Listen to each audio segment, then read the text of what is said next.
Not, I'm not really sure at the moment. It's just something that's unprecedented. In my 30 years of life, I've never seen it, never witnessed it, never thought we'll see it, but we're here.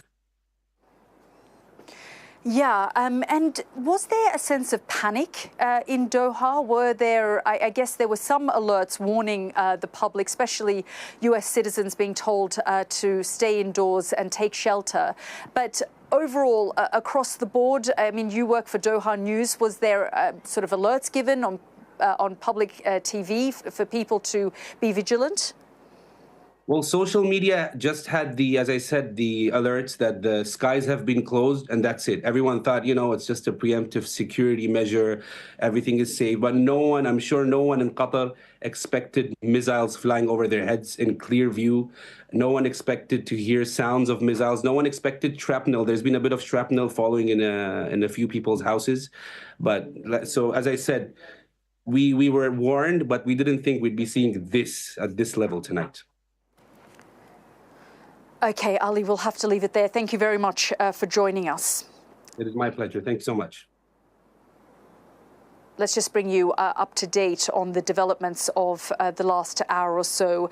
We understand that a US airbase, Al Udeid, in Qatar was targeted, and Qatar's air defences intercepted a missile attack on the US military base at Al Udeid. Qatar went on then to issue a statement and condemn the Iranian attack on the US military base in Qatar. And Qatar said it reserves its right to respond after the Iranian attack. Qatar also confirmed that there were no casualties from the attack on the US military base.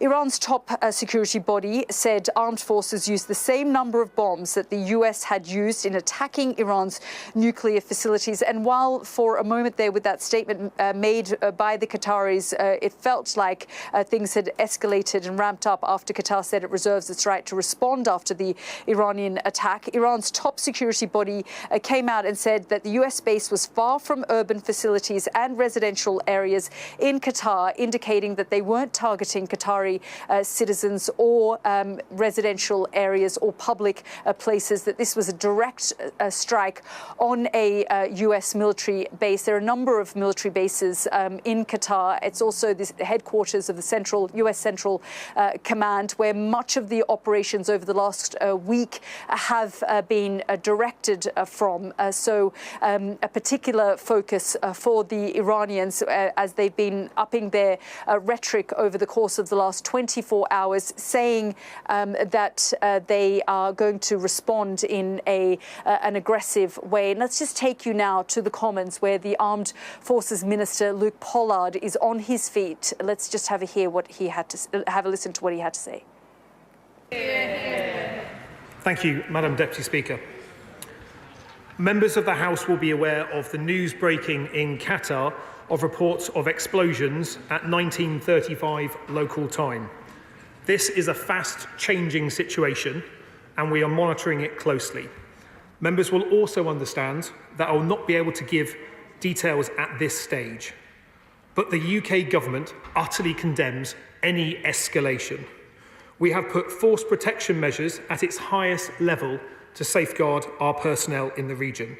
We have robust measures in place to protect our armed forces personnel, and their safety is our top priority. That is why we have been calling for de-escalation and diplomacy.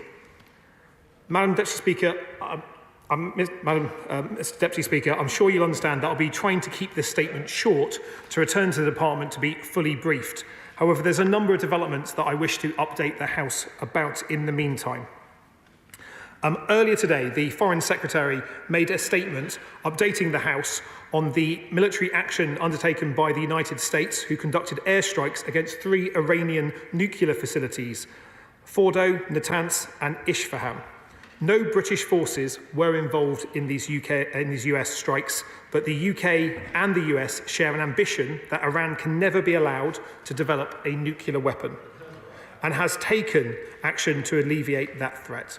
America is the closest defence and security ally, and our militaries will continue to work in lockstep every day. As the Foreign Secretary said, that this is a critical moment for the Middle East. It follows a period of escalating conflict in an already volatile region. Yesterday, my right honourable friend, the Prime Minister, urged Iran to return to the negotiating table and reach a diplomatic solution to end this crisis. I echo that call. There is no route for Iranian military retaliation that brings this crisis to an end. The only off-ramp for Iran is to get serious and to return to diplomacy. The MOD's #1 priority has been the protection of our people and our bases in the region. Working alongside the Chief of Defence Staff, ministers have directed commanders to take all necessary measures to protect our servicemen and women. Force protection now is at its highest state across all deployed units in the Middle East. The additional RAF Typhoon jets announced by the Prime Minister have now arrived in the region to reinforce our posture, deter threats and reassure our partners. And I want to be clear, we will not rule out sending further capabilities if they are required. And we will take all steps necessary to protect our people and our assets. As we recognised in the Strategic Defence Review, we must always put our people at the heart of our defence plans. And that's why we've acted swiftly to bolster our defences and ensure our forces are supported and protected. I want to thank all our outstanding personnel who have worked tirelessly in the past few days, often with little sleep, to support the UK's response, both at home and abroad. And further to media reporting over the weekend, I can confirm that we're in contact with the authorities in Cyprus regarding the arrest of a British man. I'm limited in what I can say due to the ongoing police investigation, but I can tell the House that RAF Akrotiri was not breached. Mr Deputy Speaker, we are continually monitoring this fast-changing situation and stand ready to respond to any threats. Mr Deputy Speaker, I now want to turn to the protection of our bases at home. The illegal entry and criminal vandalism by the group Palestine Action at RAF Bryce Norton last week was disgraceful. I can confirm 2 RAF Voyager aircraft were damaged by paint, but there was no further damage to infrastructure or assets, nor has there been any impact on planned operations from Bryce Norton. You're just listening there to Luke Pollard in the Commons, and you're looking at these images that came into us about an hour ago from Qatar's capital, Doha. Over the skies of Doha, you can see those Iranian missiles that have been launched. And from conversations with sources across the region, they have said that this attack on multiple US air bases in Iraq and Qatar was coordinated with the Iranians. Let's just bring in our Mark Stone, who is watching these developments with me. And Mark, we now understand that Kuwait has shut down its air base temporarily until further notice amid the regional escalation. And the United Arab Emirates has done the same as well. So a lot of news lines coming in, and as we know, this was coordinated. There are no US casualties that have been reported after that Iranian attack on Al Udeid. What I did think was interesting was that the Qataris, in their statement, said they had the right to respond, which, despite knowing that all of these things were coordinated, I guess every nation wants to, part of the optics is to show their strength. Yeah, I mean, look, for viewers, it may seem absolutely bizarre that the Iranians would coordinate what they're about to do with what is ostensibly their enemy. But this is all about face saving. It's all about, being seen to react to what happened to you, what happened to them on Saturday night. But in the broader context, the Iranian regime does not want this to escalate, because they heard it literally from Donald Trump on Saturday night. The next missile that the Americans will fire will be into the Supreme Leader's bedroom. That is effectively the message that Donald Trump gave on Saturday night. But they need the Supreme Leader, those around him need to be seen to be still strong, because they do not want their regime to collapse, and so they need to retaliate. That is what we saw tonight, but in Doha and in Iraq. But the prospect, that the danger of unintended consequences is always absolutely huge. You cannot guarantee when you fire ballistic missiles at an airbase that you're not going to kill anyone. Although it seems that they didn't in Qatar, we don't don't yet know what has happened in Iraq. And if they did, if American soldiers have been badly injured or killed in here, then you can be in no doubt that the American president will retaliate again. That is how this spirals. We've got a bit more detail now from the Pentagon, who are telling us that short and medium range ballistic missiles, so these are big things, were fired from Iran at Al Udeid Air Base. And at this time, there are no reports of any US casualties. They would have been very well prepared for this over the course of, what is it, over a week now, and certainly since Saturday night when Donald Trump ordered those strikes on Iran. Every bit of preparation would have been put in place to make sure that Al Udeid and other air bases, whether they be the naval base in Bahrain or the other base in Al Assad, west of Baghdad, or up in Erbil, where Stuart is, that everything was in place to be able to defend those as best they could. And it appears that that is what has happened. Mark, thank you so much. We'll be coming back to you throughout the evening as we give our viewers updates on this developing and breaking news in the last hour or so.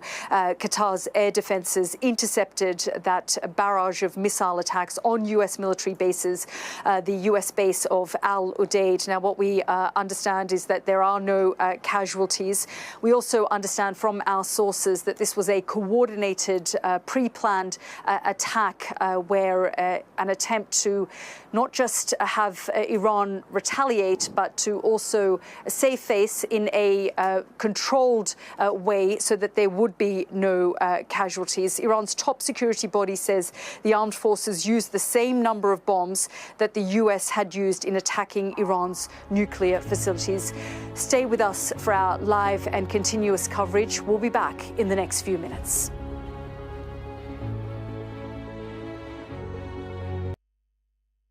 I'm Stephen Murphy, and I'm Sky's Ireland correspondent based here in Dublin. The waters of Ireland and Britain.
Hello and welcome to Jerusalem. I'm Yalda Hakim and welcome to our live and continuous coverage of this breaking news that developed in the last hour or so. We understand that Qatar's air defences intercepted a missile attack on US military base Al Udeid in the last hour or so. Now, earlier in the day, there were reports that the US embassy had ordered civilians and American citizens to take shelter.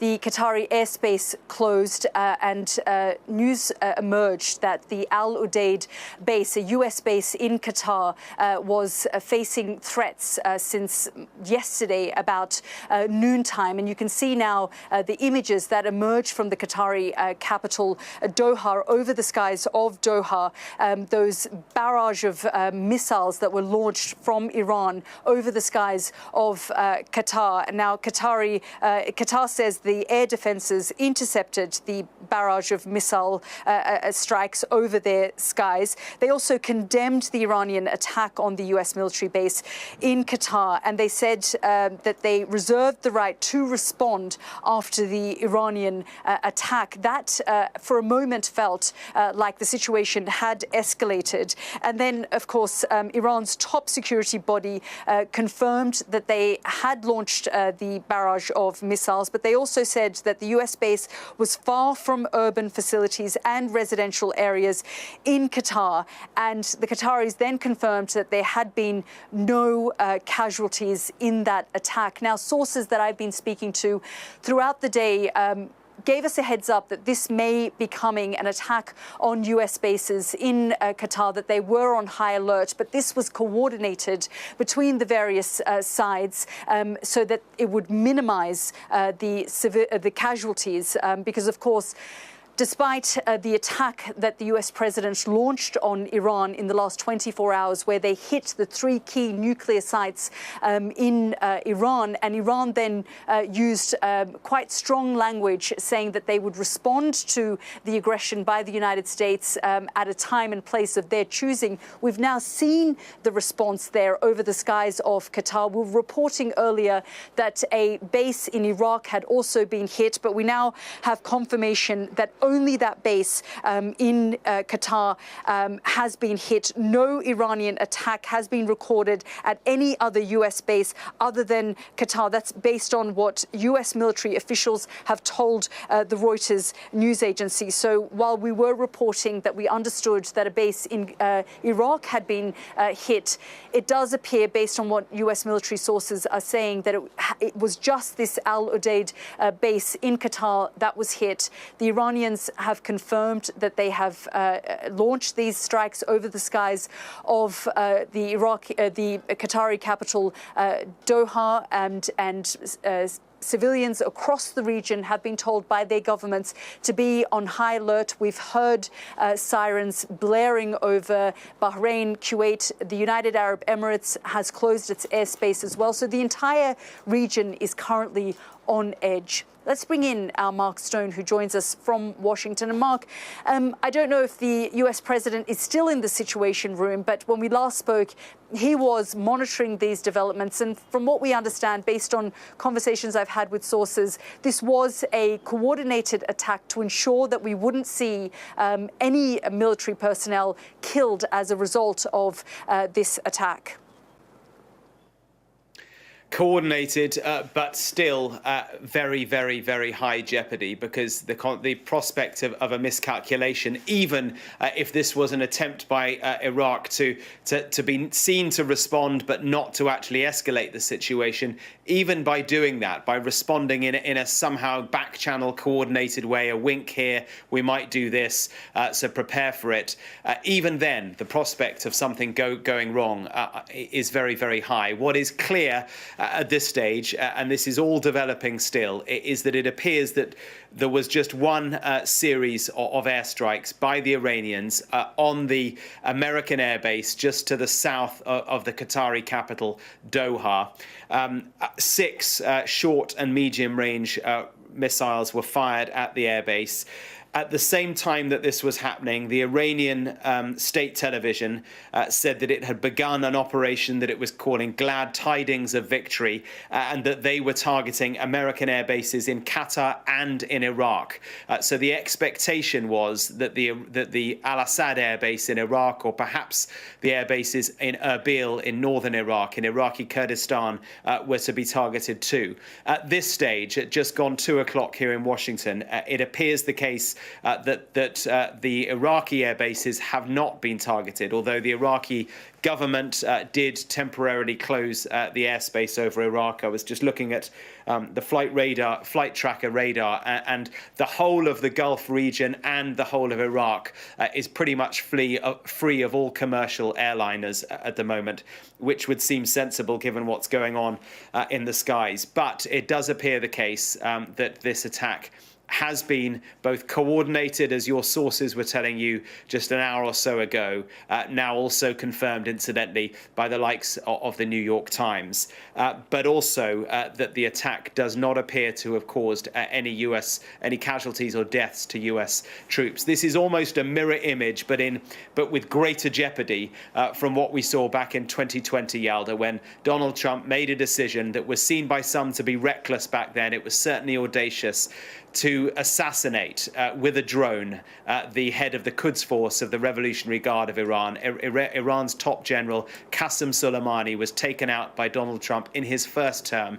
The world braced. The expectation was Iran would respond and everything would escalate. Iran did respond, but like now, it was coordinated. It was an attack on an airbase in Iraq. No American troops died, and that allowed what the diplomats like to call off-ramps, so that both sides could de-escalate. That appears to be what is happening now. So the best case scenario, Yalda, right now is a mirror image of that. The Iranians respond, they save face, and the Americans, Donald Trump, just brushes off what's happened today as nothing. And then, you know, as we were discussing an hour or so ago, the three strands of this story. How does Iran respond? Well, that's happened now. If they have responded, it seems they have. The other two strands, of course, still there. What happens with Iran's nuclear program? What happens with the suggestions, certainly in Israel, of this prospect of regime change? Mark, I'm just going to keep you there because our partner channel NBC is reporting that based on two defense officials that they've spoken to, they've quoted them as saying, I can confirm that Al Udeid Air Base was attacked by short-range and medium-range ballistic missiles that originated from Iran today. At this time, there are no reports of US casualties. We are monitoring the situation closely and will provide more information as it becomes available. So those interceptors, Mark, have done what they need to do. That's why they're there. I talked to the former US commander of CENTCOM a little earlier, and he said that, you know, we have the hardware, we have the equipment, we have what it takes to detect and to act swiftly. I mean, we see that every single day here in Israel, where Iranian ballistic missiles head this way and the interceptors swing into action and do what they need to do. But one of the issues that Israel is facing, and that is now public knowledge, is that interceptors are running low. But certainly for the United States, that's why those interceptors are there. They have bases right across the region. For the last week or so, since Israel launched the attack on Iran, countries like, of course, Israel, but Jordan, Bahrain, Qatar, the United Arab Emirates, Syria, Iraq, Lebanon, all of these places have been on high alert, concerned about how Iran would respond. And then, of course, after we saw in the last 24 hours, the US president giving the green light for the United States military to launch those attacks on the three nuclear sites in Iran, Iran said they would respond. So it's extraordinary now that that response has come quite swiftly, but as you and I have just been discussing, in a coordinated way to ensure that there aren't body bags. And while these things are incredibly risky, what was of concern was that if anyone got injured or hurt, given that Donald Trump had issued that warning to the Iranians, the great concern was that anything like this can be miscalculated. It can go wrong, despite the technology, despite everyone being on high alert. And then things could have tipped the other way. Yeah, I mean, huge jeopardy, and we talk a lot about unintended consequences. There are so many short-term unintended consequences of what we've seen unfold over the course of the past week, but long-term ones as well. The short-term ones are miscalculations by one side or the other, and one miscalculation, assuming that the sourcing is correct, and I'm actually hearing from other sources now which suggest precisely the same thing that you've been reporting, that this was coordinated, that there were back channels.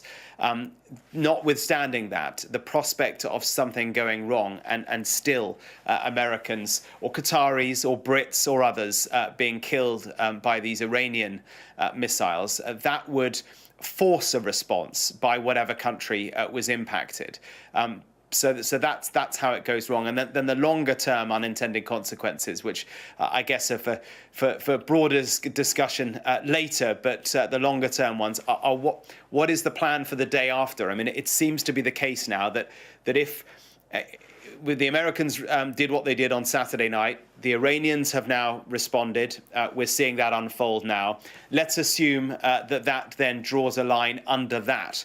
What happens next? Because the Israelis seem clear that they want to continue with this. They hit the main prison in Tehran today. So for Israel, America's actions on Saturday night were not the end of it. For Israel, they want to keep going. To what end? Is it regime change? Well, Donald Trump suggested that maybe regime change is something that everyone should be talking about. But then that raises the question, what happens after that? If you try and force the change of a regime from within, or by taking out the leader, by assassinating the supreme leader, then you have to have a plan for the day after. You only need to look to sort of some striking echoes of history. Iraq, 2003, and the days after that, where America had absolutely no plan for what came after, and the consequences of that invasion in Iraq in 2003 are being felt today. People can talk, as they do, about Saddam Hussein being the monster that he was. He was removed, fine, whatever. But the day after was never discussed in America. They had no plan. The Brits had no plan, and the chaos that ensued in the vacuum that the removal of Saddam Hussein left we're reaping it today. Still, the rise of ISIS, so much else as well. So that is the longer term potential unintended consequence of what appears to be unfolding now, what appears to be the Israeli plan here to change the regime from within. You need to have something to replace what you remove. Absolutely, Mark. Thank you so much. We will keep you there. We will be back with you a little later. But let's bring in our Cordelia Lynch, who joins me now from Tel Aviv. And Cordy, we have seen these coordinated attacks. Well, for now, we understand just in Qatar at the Al Udeid air base, but the rest of the region is on high alert. This isn't necessarily over, though, for Israel. I mean, we are yet to wait and see how the Americans respond to this. We understand it was coordinated. There are no injuries or casualties. But the fear here and the fear elsewhere is that this could become a war of attrition between Iran and Israel. We saw those ballistic missiles being launched yet again, 3 o'clock in the morning here, local time. We all had to rush into the bunkers. And, you know, some of these ballistic missiles are making it through the interceptors. I was in the shelter just yesterday, and frankly, all of the windows, everything, the whole building felt like it was shaking. That's how severe some of these attacks are. The question is, for how long can the Iranian public and the Israeli public tolerate this? Yes, Yalda, I think it's a central question, and there is really no indication yet of how far that patience will extend. I've been speaking to people here in Tel Aviv who on a daily basis have been playing out this ritual of going down to the bunkers when they hear those sirens, intermittent frequencies, sometimes as much as 4 or 5 times a day, often in the middle of the night, then again in the morning. Yet they seem unfazed by it. It's something they anticipated. They've got used to that choreography. But you speak, Yalda, of this war of attrition. Benjamin Netanyahu, the Israeli Prime Minister, has already warned of the potential for a protracted war at very least. This Iran, he believes, in this conflict, it represents an existential threat. This is something he has had designs on for 3 decades. I think the notion of a quick exit from Israel is highly unlikely, and we are not seeing any kind of framework laid out for regime change, any sort of hint of what they plan to do beyond the strikes that they are still carrying out with regularity, the military and intelligence targets, the top generals too, really trying to destroy the senior leadership. But beyond that, what does the future of Iran look like in Benjamin Netanyahu's eyes? It is very unclear. Of course, we have seen in the war in Gaza a lot of criticism of his leadership and the inability to present a post-conflict plan. Well, Iran is highly complicated too, and we are not seeing that laid out. I think the distinction that we must draw here is the public support. I think I'm struck by how many critics of Benjamin Netanyahu you hear supporting him right now. They believe he moved at the right time, that he did so decisively, and that it could remove the nuclear threat for the region. They see this as future defining. Benjamin Netanyahu sees it as legacy defining. But look, there is a lot that could happen in the middle. We talk about this regional spill of conflict and lots of jeopardy and uncertainty around the next steps. I think what strikes you about this particular attack on the Qatari US airbase, the largest in the region, is the sense of coordination around it. Reporting suggesting that not only the Qataris, but also America was given a heads up, that this provides an opportunity for Iran to save face, if you like, to make a decisive blow, but one that's not going to prove so incendiary that it's going to be met with a huge response. There is a possibility here that Donald Trump doesn't respond as forcefully as he hinted he would. Remember, we heard following that attack on Fordo, he said if there was a retaliation that he would bring even more force forward. It is possible in this instance, because there were no US casualties, that there were interceptions, that he might decide that this is not something he has to respond to. Because, of course, we still have some kind of diplomatic window left, however narrow that might be perceived to be. There is still a glimmer of an off-ramp here, and many people that want to see it exercised. The central issue, of course, is how much Israel is willing to accept that, because we currently have a leadership that is certainly pursuing this conflict with great enthusiasm and gusto, despite the threat it might pose for the people here. So far, the interceptions have been very effective. But look, what we don't know are the figures around the interceptors. That certainly Iran has been able to test the airspace here. There have been civilian targets hit, a lot of damage and destruction. You've seen shops and schools close. Ordinary life is suspended, if you like. How long can that go on before people start demanding answers and a greater conclusion? It feels too premature yet to talk about that. But when you hear people suggesting that American intervention hints that this might be over in a week, well, that seems perhaps a little premature, because there are so many different avenues this conflict could go down. Yeah, absolutely, Cordy. Thank you, as always, for your analysis there. And we will be coming back to you a little later in the evening so you can bring us up to date. But I just want to show our viewers this post by President Donald Trump on Truth Social. Let's just pull it up for you, and I'll read it to you. He says, the sites that we hit, and he's referring to the nuclear sites that the United States struck in Iran, Natanz, Fordow and Isfahan, the nuclear sites of Iran. He said the sites that we hit in Iran were totally destroyed and everyone knows it. And one of the reasons he's saying this is because so many people are questioning the battle damage assessment at this point in time, questioning whether the kind of damage that Donald Trump is indicating actually took place. He goes on to say only the fake news would say anything different in order to try and demean as much as possible. And even they say that they were pretty well destroyed. Working especially hard on this falsehood is Alison Cooper of Fake News. You can read the rest of it because I'm told to go to our correspondent Mark Stone, who has a bit of an update for us. Mark. No update, but just reaction to that, which I think is extraordinary and I think is very, very interesting. It's telling. Donald Trump has been increasingly irritated by suggestions that perhaps the attack on Saturday night had not been as successful as he had initially claimed. Remember, he came out at 10 p.m. on Saturday night saying it was an overwhelming success, that Iran's nuclear capabilities had been completely obliterated.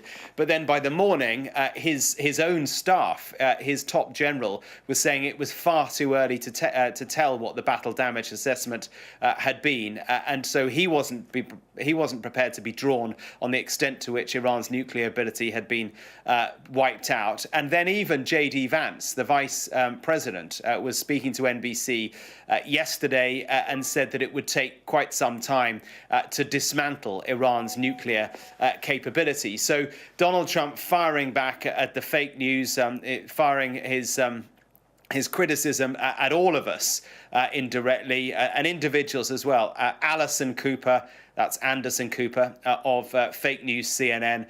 Dumb Brian Roberts, chairman of Comcast, incidentally the parent company of Sky News. Johnny Carl, that's Jonathan Carl from Fake ABC News. And the losers, again, of Comcast's fake NBC Fake News. I mean, what's remarkable, I don't know if we've got it, but if we have, someone can tell me. Let's listen to a grab from J.D. Vance speaking just yesterday on, guess what, NBC News, where he counters what his own boss, Donald Trump, is saying. And well, we don't have that at the moment. We'll get it in a moment. But, you know, even those within his own administration have been saying that they have not dismantled the whole of Iran's nuclear capability. The sites, we don't know whether they have been totally destroyed because we have not had independent analysis yet done. Damage, without question. A destruction, maybe, but the destruction of the nuclear capabilities of Iran, whether those capabilities be civil, as Iran says they are, or military, as most people believe them, or at least the aspiration of them to be, we just don't know. And what is crucial is that the uranium that was enriched to more than 60%, no one seems to know where that is at the moment. It was perfectly possible, perhaps even probable, that the Iranians over the course of the past week could have moved that. They may well have done that, and experts who have watched Iran very, very closely simply don't know where that is at the moment. So interesting fight back there from Donald Trump. Mark, thank you so much for your analysis there. And of course, we will be coming back to you. I just want to bring you an update here, response to what's developed in the last hour or so from the French President Macron. He has issued a statement saying, I express France's solidarity with Qatar, which has been struck by Iran on its soil. I'm in close contact with the country's authorities and our partners in the region. I call on all parties to exercise the utmost restraint, de-escalate the situation, and return to the negotiating table. This spiral of chaos must end. So that's from President Macron. We're starting to get reaction from global leaders to what has transpired in the last couple of hours. I'm just going to cross now to Sophie Ridge. And Sophie, as I said, there's been reaction now coming in from global leaders. There's also been reaction from Westminster. There has been, Yalda. And look, to be frank with you, the UK government have been keen to stay as far away from this as possible.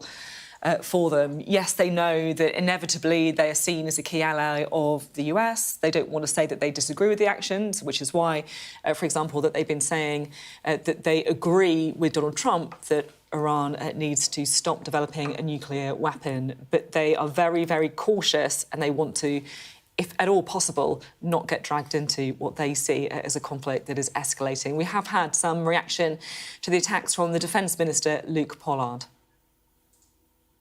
The MOD's #1 priority has been the protection of our people and our bases in the region.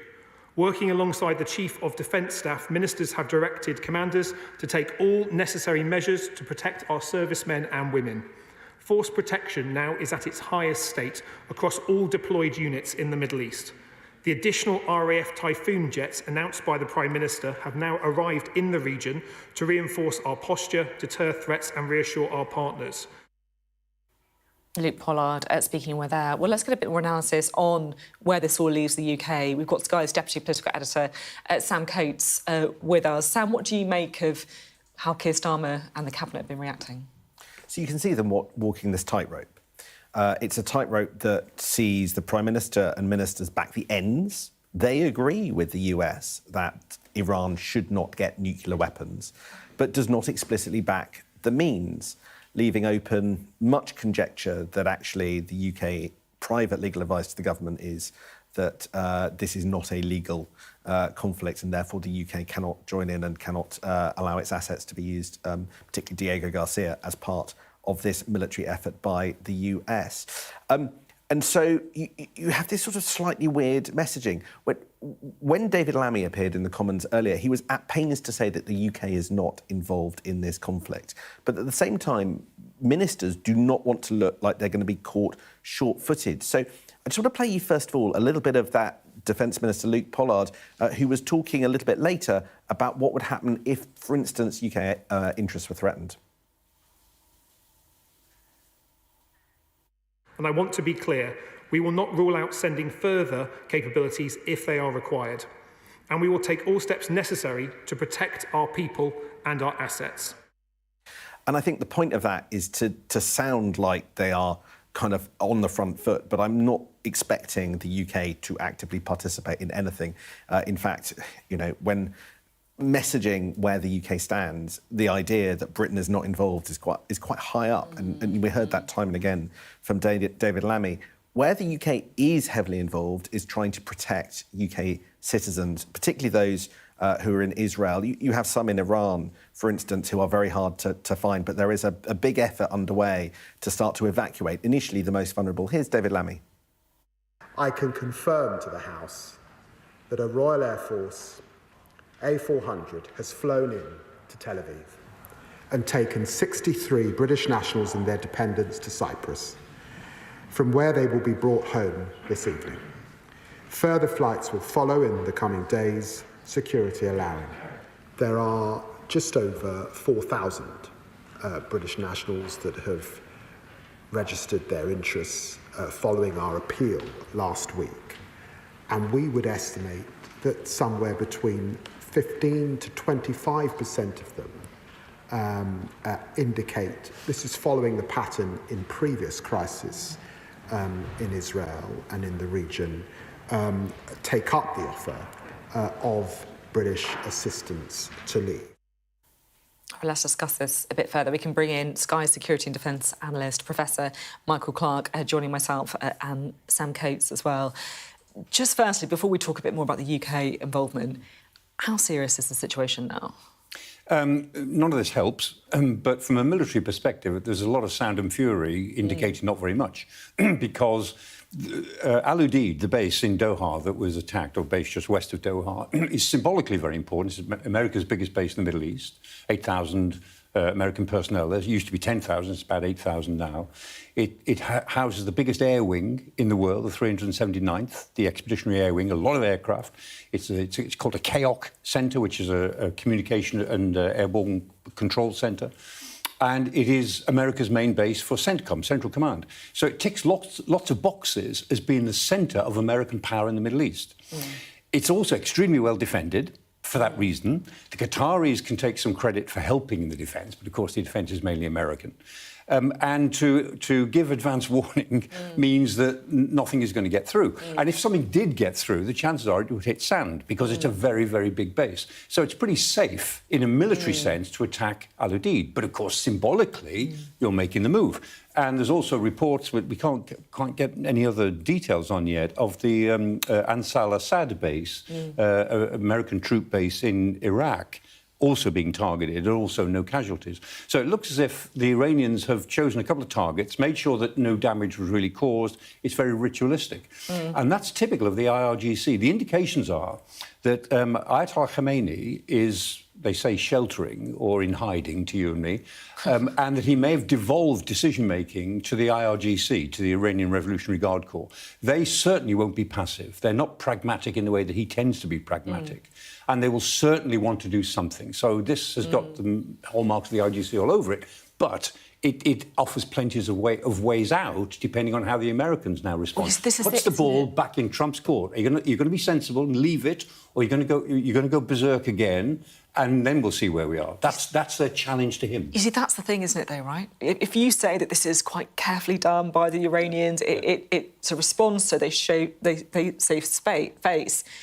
But is Donald Trump going to respond again? We'll see. That's the challenge to him now. Is it, OK, so what are you going to do? We've made our gesture, and we reserve the right to do other things down the road because they are absolutely incandescent by what has happened over the weekend. Incandescent, but nevertheless, their first move allows for a way out, and they're challenging him to see if he takes it. It's interesting to see the UK's involvement in all of this, or lack of involvement, I should say, because, look, all of us remember the many, many times when the UK has been so keen to show it is an absolute lockstep with the Americans, it backs everything that they do.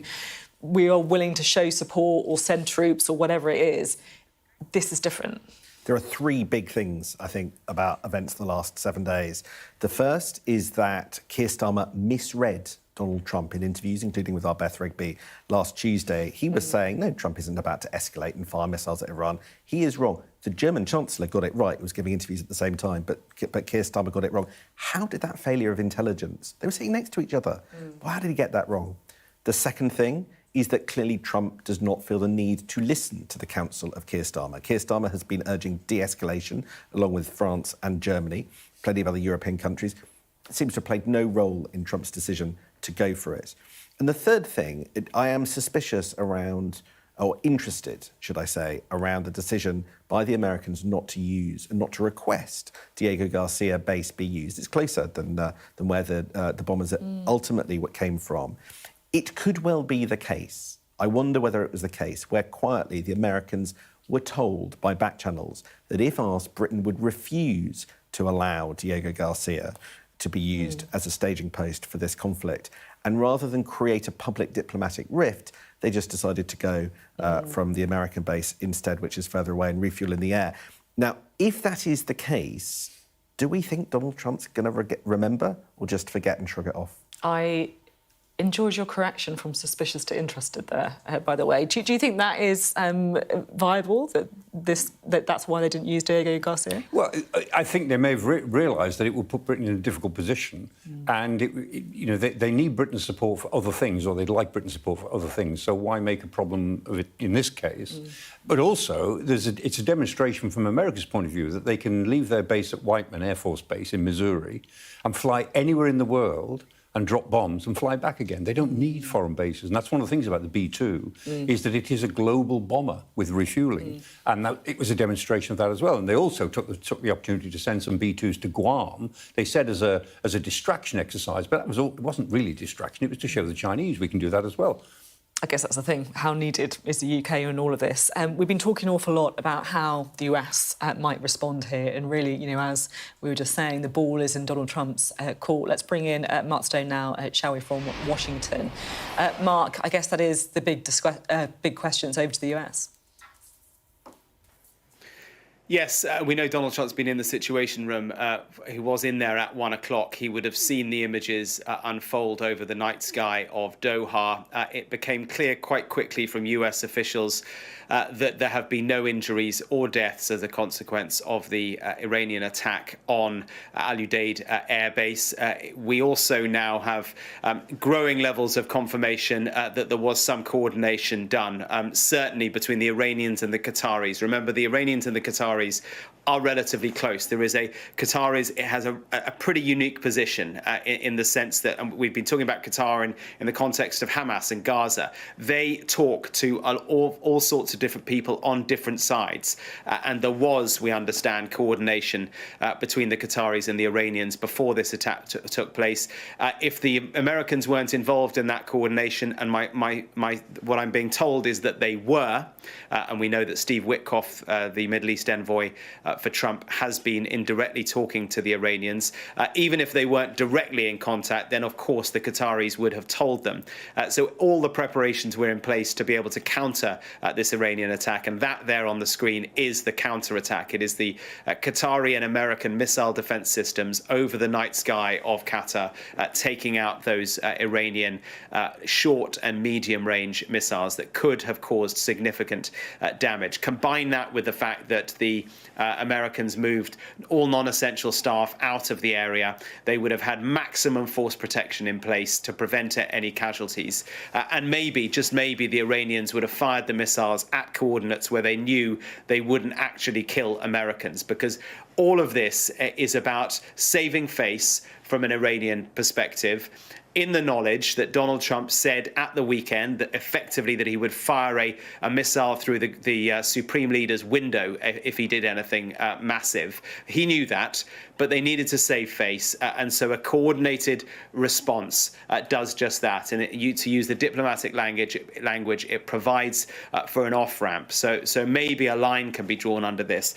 To Michael's point as well, we also now know that the Americans believe no missiles were fired at the Al-Assad air base in Anbar province outside Baghdad in Iraq. That after a claim by the Iranians through Iranian state TV that they had fired missiles into Iraq and American assets there. That appears not to be the case. There are also American air bases in Erbil in Iraqi Kurdistan, where Stewart is. What we're being told is that no missiles were fired there. So perhaps this is a very carefully choreographed attempt by the Iranians to be seen to hit back, but to save face at home and not to allow this to spiral again. And my sense, and certainly the reporting here in the States at the moment, is that Donald Trump is of the view that if no Americans are killed or injured in these attacks, then as far as he's concerned, that's it. He can continue with his hope, which was that Saturday night was a one-hit wonder, a night of airstrikes to take out, as he claims, Iran's nuclear capability, and then that's it. What we don't know is what the Israelis will do. They seem to be continuing with their bombing. OK, Mark, thank you very much indeed. We've been talking about the UK reaction to those strikes and the threat that Iranian retaliation poses to the West as well. I spoke to the former National Security Advisor and former permanent representative to NATO, Lord Peter Ricketts. I should say this interview was done in the last hour. Thank you so much for being on Sky News. It's a very fast-moving situation in Qatar and Iraq. What do we know? I mean, it's a very dangerous and unpredictable situation. People were asking whether Iran would retaliate for that American raid. We've now got the answer. Yes. And it's been quite a wide-scale retaliation by the look of it. A number of air bases, the US air bases around the Middle East targeted. As far as we know, there haven't been casualties yet. But this is very dangerous, to be firing missiles across Gulf countries in the general direction of American air bases. And therefore, I fear we're off for another spiral in the escalatory spiral. The Americans are bound to respond, I think. I mean, there's so much to unpick here. You say that this is the answer to the question of whether or not Iran was going to retaliate in some way. If you're going to put things on the kind of scale of the retaliation, this feels like this is on the upper end, right? Yeah, it sounds like it's perhaps a demonstration of capacity. that they may not have been intending that there would be massive damage, but to send a very clear signal that they are capable of doing more, and then report to their own publics that they've launched a very powerful attack, and perhaps hope that that's it. But it's, dangerous and unpredictable territory. It's not going to be it, is it? I don't think so. I think Donald Trump, having got into this, I was somewhat surprised that he did, is not going to feel he can let this pass. If they've launched missiles at several American bases, he will, I think, have to go back and do more strikes in Iran, which then puts the ball back in the Iranian court. I mean, how serious could this get? How worried should we be? Well, I think it is already very serious. It's spread to the wider Gulf region. There are, of course, massive economic interests at stake there, the oil installations, the Straits of Hormuz. For the moment, it looks like it's been a relatively targeted attack on American military facilities. Of course, some of them have British personnel there as well. I'm sure they'll be all, safely protecting. But the capacity for this, even if it's intended to be limited, to get out of hand by a missile miscarrying or hitting a civilian infrastructure, I mean, that's the risk. But at the moment, it doesn't look like it's intending to go much further, at least as seen from the Iranian point of view. You say there that it's a demonstration of capacity, and I'm quite interested in that, because it felt like there had been talk about how strong Iran was. Is this a weakened state? Is it going to be unable to take part in this kind of escalation? Does this show that perhaps Iran is stronger and has more capability than people assumed? Well, it's seriously weakened militarily by what's been happening in the last week or 10 days. Obviously, attacks on the nuclear sites, attacks on their air defences, on their military capabilities. So they are a seriously weakened nation, but they still have clearly missile stocks, drone stocks, and the Gulf is not very far away. I mean, they've been firing at Israel. That's a long way for these slow-moving drones to go. The Gulf, is very close. So they clearly have the capacity to launch a number of missiles and drones at the Gulf, yes. And, of course, the economic impact, even of doing that in a demonstration way, closing airspace, concern for citizens, that's already having an impact. So, yes, they cannot be ruled out yet as a military force. And also, we often talk about Iran's proxies, terrorist organisations as well. Is that a tool that they could use? Yes, I mean, Iran has been living in a state of siege, seeing all the surrounding countries as enemies for decades. They had a network of proxies, a number of them like Hamas and Hezbollah and the Houthis in Yemen have been attacked, but they have others in Iraq, for example. And this is a country that is willing to use terrorism and assassination. They're practiced at it, they're resilient. And it may be in the short term that these exchanges with America strengthens support for the regime among the population. Not necessarily in the long term, but that's what tends to happen if your country is struck, you rally behind the leaders. That's really interesting to hear.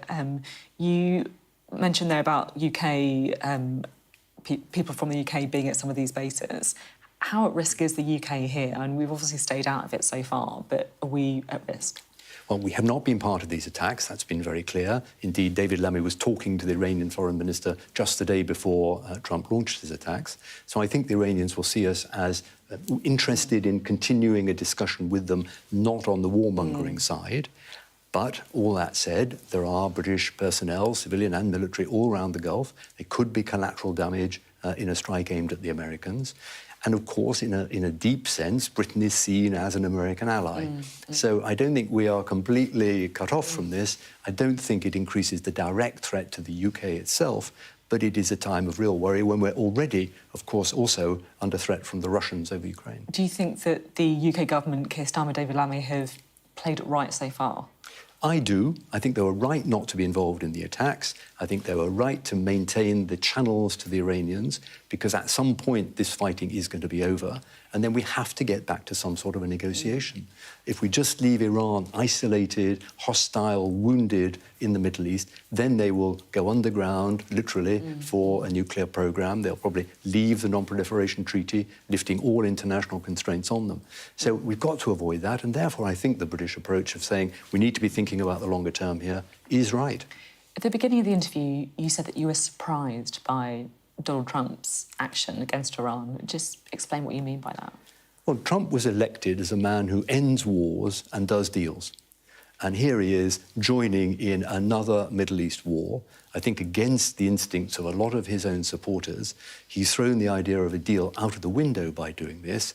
He's been effectively maneuvered by Netanyahu into supporting Israeli military strikes on Iran. That's not what he was elected to do. And that's a complexity that is going to have to play out in America, especially if this goes on for several rounds. People will see America is being sucked into yet another entanglement in the Middle East. And that's everything that was against what Trump stood for. So I wondered whether he would press on with the negotiating route, but in the end, Netanyahu convinced him to come into military action. Now we're seeing you can never be sure where that will lead. OK, thank you very much.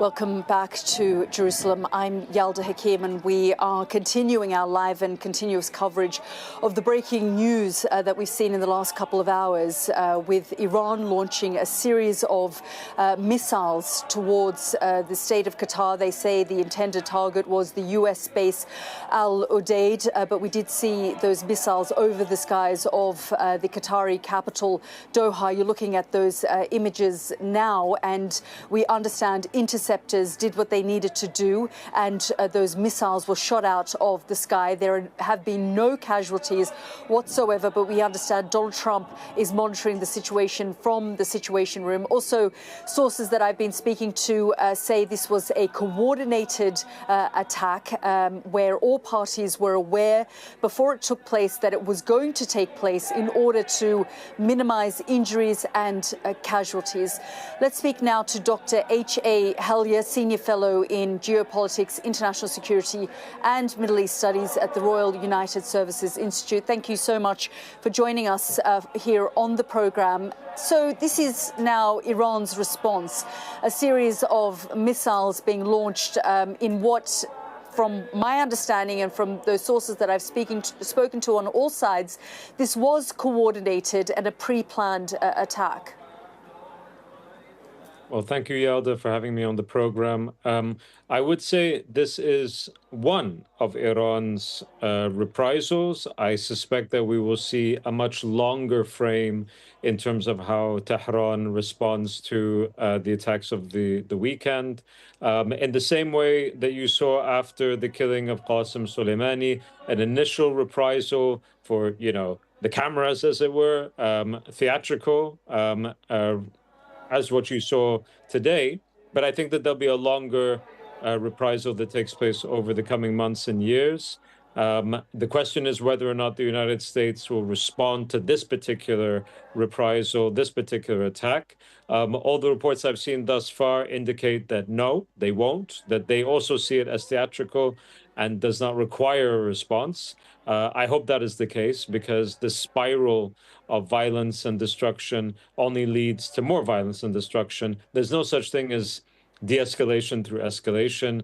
It's an incredibly dangerous game that is being played here, and I hope that we see movement towards the end of this really absurd situation. Yeah, and from what it appears that this account with the United States and Iran may have closed. We're yet to see how that unfolds. What I guess is more disturbing is if this situation turns into a war of attrition between Israel and Iran, which could then further inflame the region if it moves beyond the sort of tit-for-tat attacks that we're seeing currently between the two countries. So it's a very interesting point that you bring up, because had you asked this question 2 years ago, then I think I would have said that a big part of the background here is that the overwhelming majority of the region, especially in the Gulf, would see Iran as the most destabilizing factor. They would have been very concerned about it. They would have been urging for cooperation against Iran and so on. Today, that's a very different calculus. And even in the Gulf, despite the continued cynicism and suspicion around the Iranian regime, for very good reasons, because of the track record that the Iranian regime has in the region, overwhelmingly the feeling is that the main source of instability in the region is Israel.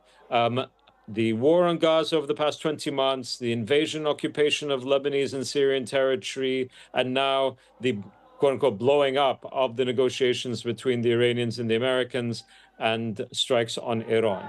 So I think that that's a very important frame to keep in mind. And it also begs the question how the region is going to respond over the course of the coming weeks and months, given that they were hoping that the Americans would come in to put a check on Israeli actions in the region. Instead, they've gone and empowered the Israelis, have joined in on the attack. Yes, a single strike, but a massive one. And there's a sense that there's a culture of impunity in this regard, and it doesn't build trust for stability in the region at all. You know, what I think is also interesting is just a month ago, Donald Trump travelled to the Gulf states and talked about how aspirational it is for the rest of the region to be like these states.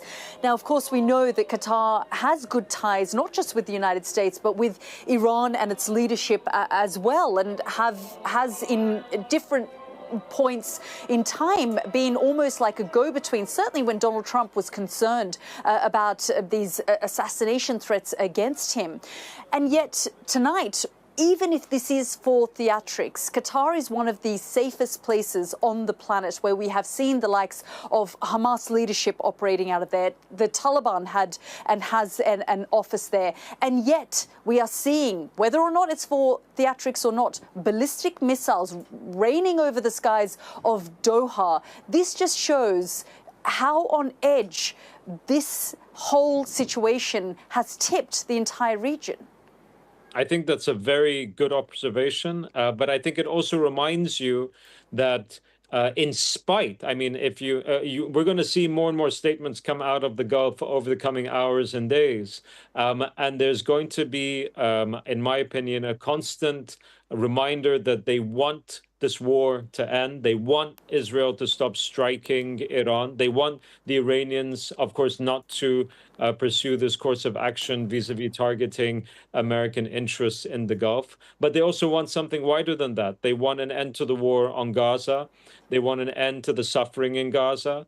They want an end to the occupation in southern Syria. This is a part of a longer running story that stretches back at least the last 20 months, and for many in the region, much further back than that. So when you look at how even the most critical powers in the region of the Iranians, even they are very, very concerned about what this means for regional stability, what it means for any semblance of international law governing how the region functions and how international order is kept. I think that's all very poignant. And I think that we will see repercussions and consequences of the past 10 days for not the few days in front of us, not even the few weeks, but for many months and years to come. Dr. H.A. Hellier, always good to speak to you. Thank you very much for joining us here on the programme. Thank you. My pleasure. Let's go to northern Iraq now and speak with our Stuart Ramsey, who joins us live from Erbil. And Stuart, a little earlier, you and I were speaking, and there was concern that a US base in Iraq had been hit as well as the base, or had not been hit, but there were attempts to hit it. Then from that point, we had the US military respond and say that they had no information about that base being hit, and it was just for now this attempt on the Al Udeid base in Qatar. Yeah, that's right. And when we were talking, we were saying it was interesting. We weren't getting much information about Ain al-Assad as to what had happened there. We think that something was triggered. We think that a defensive system was triggered, which led everyone to believe that they were actually under attack. And it coincided with the Iraqi military themselves being put on high alert. We know that the Americans had been put on high alert for some time, but that the Iraqi armies were all being told that they had to be on high alert as well. It doesn't appear that it was struck. I think what's really interesting about Ain al-Assad, which was a massive American base, the second biggest one in the Gulf War, but actually it's also now an Iraqi base, one of its biggest and most important, and the Americans just have a small section to it. It seems unlikely that Iran would risk actually attacking Iraq's soldiers, given the relationship between the two countries. And we don't really know what happened there. There'll be more clarification later. But our sources were in touch with them, and everything has gone quite quiet. And as you say, the Americans have said that there's effectively an all clear there. It all just indicates how on edge the whole region is, doesn't it? And is that it? Was there something performative that we've seen tonight? As your guest was just saying, it might be tonight, but it may not be tomorrow and in the months and years ahead. But everyone remains on high alert here. That's both the Americans and the Iraqis. Yeah, absolutely. I mean, the other thing that my guest was just pointing out is this may be the first of many. We did see those sirens, Stuart, go off in Bahrain, in Kuwait. The UAE has closed its airspace as well. This may not be the end of it. No, I suppose not. And of course, what you don't know is whether those countries, their air alerts going off because there were perhaps passing missiles. We don't know. We know that the huge naval base in Bahrain has been basically really cut back numbers of people who are there. It could be attacked.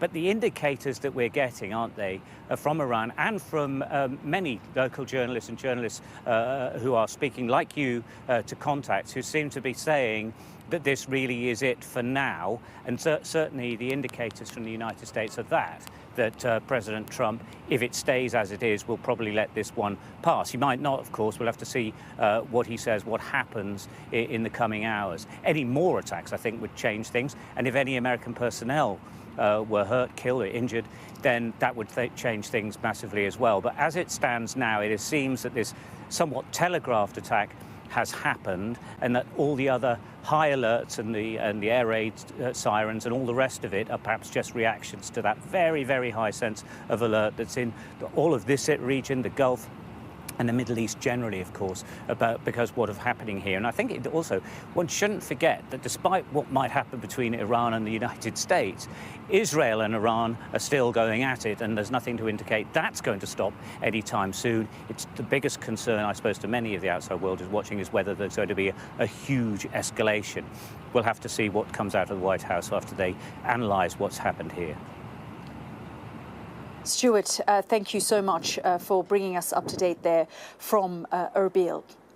So, as anticipated, we have now seen Iran launch a range of ballistic missiles towards Qatar, and we saw those images. Let's just pull them up on our screens and show you there the ballistic missiles raining over the skies of the Qatari capital, Doha. As I was saying a little earlier, Qatar is one of the safest places on the planet, but it does have a series of US bases there, including the US Central Command headquarters, where much of the operations of the last 24 hours and the last week, when Israel first launched its attack on Iran, has been conducted. And so this is Iran's attempt to settle this bill after the United States launched those attacks in the last 24 hours on those 3 nuclear facilities in Iran. The question is, has it really settled the bill? What we know from our sources is that this was a series of coordinated attacks. All parties were given notice. There were no casualties. There were, from what we understand, no injuries. And this is just a sense of theatrics. We are following all of the developments. We will be monitoring the situation here across the region this evening. So do stay with us for our live and continuous coverage.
Back to Sky News live from Jerusalem with live and continuous coverage as Iran retaliates for the US attacks on its nuclear sites.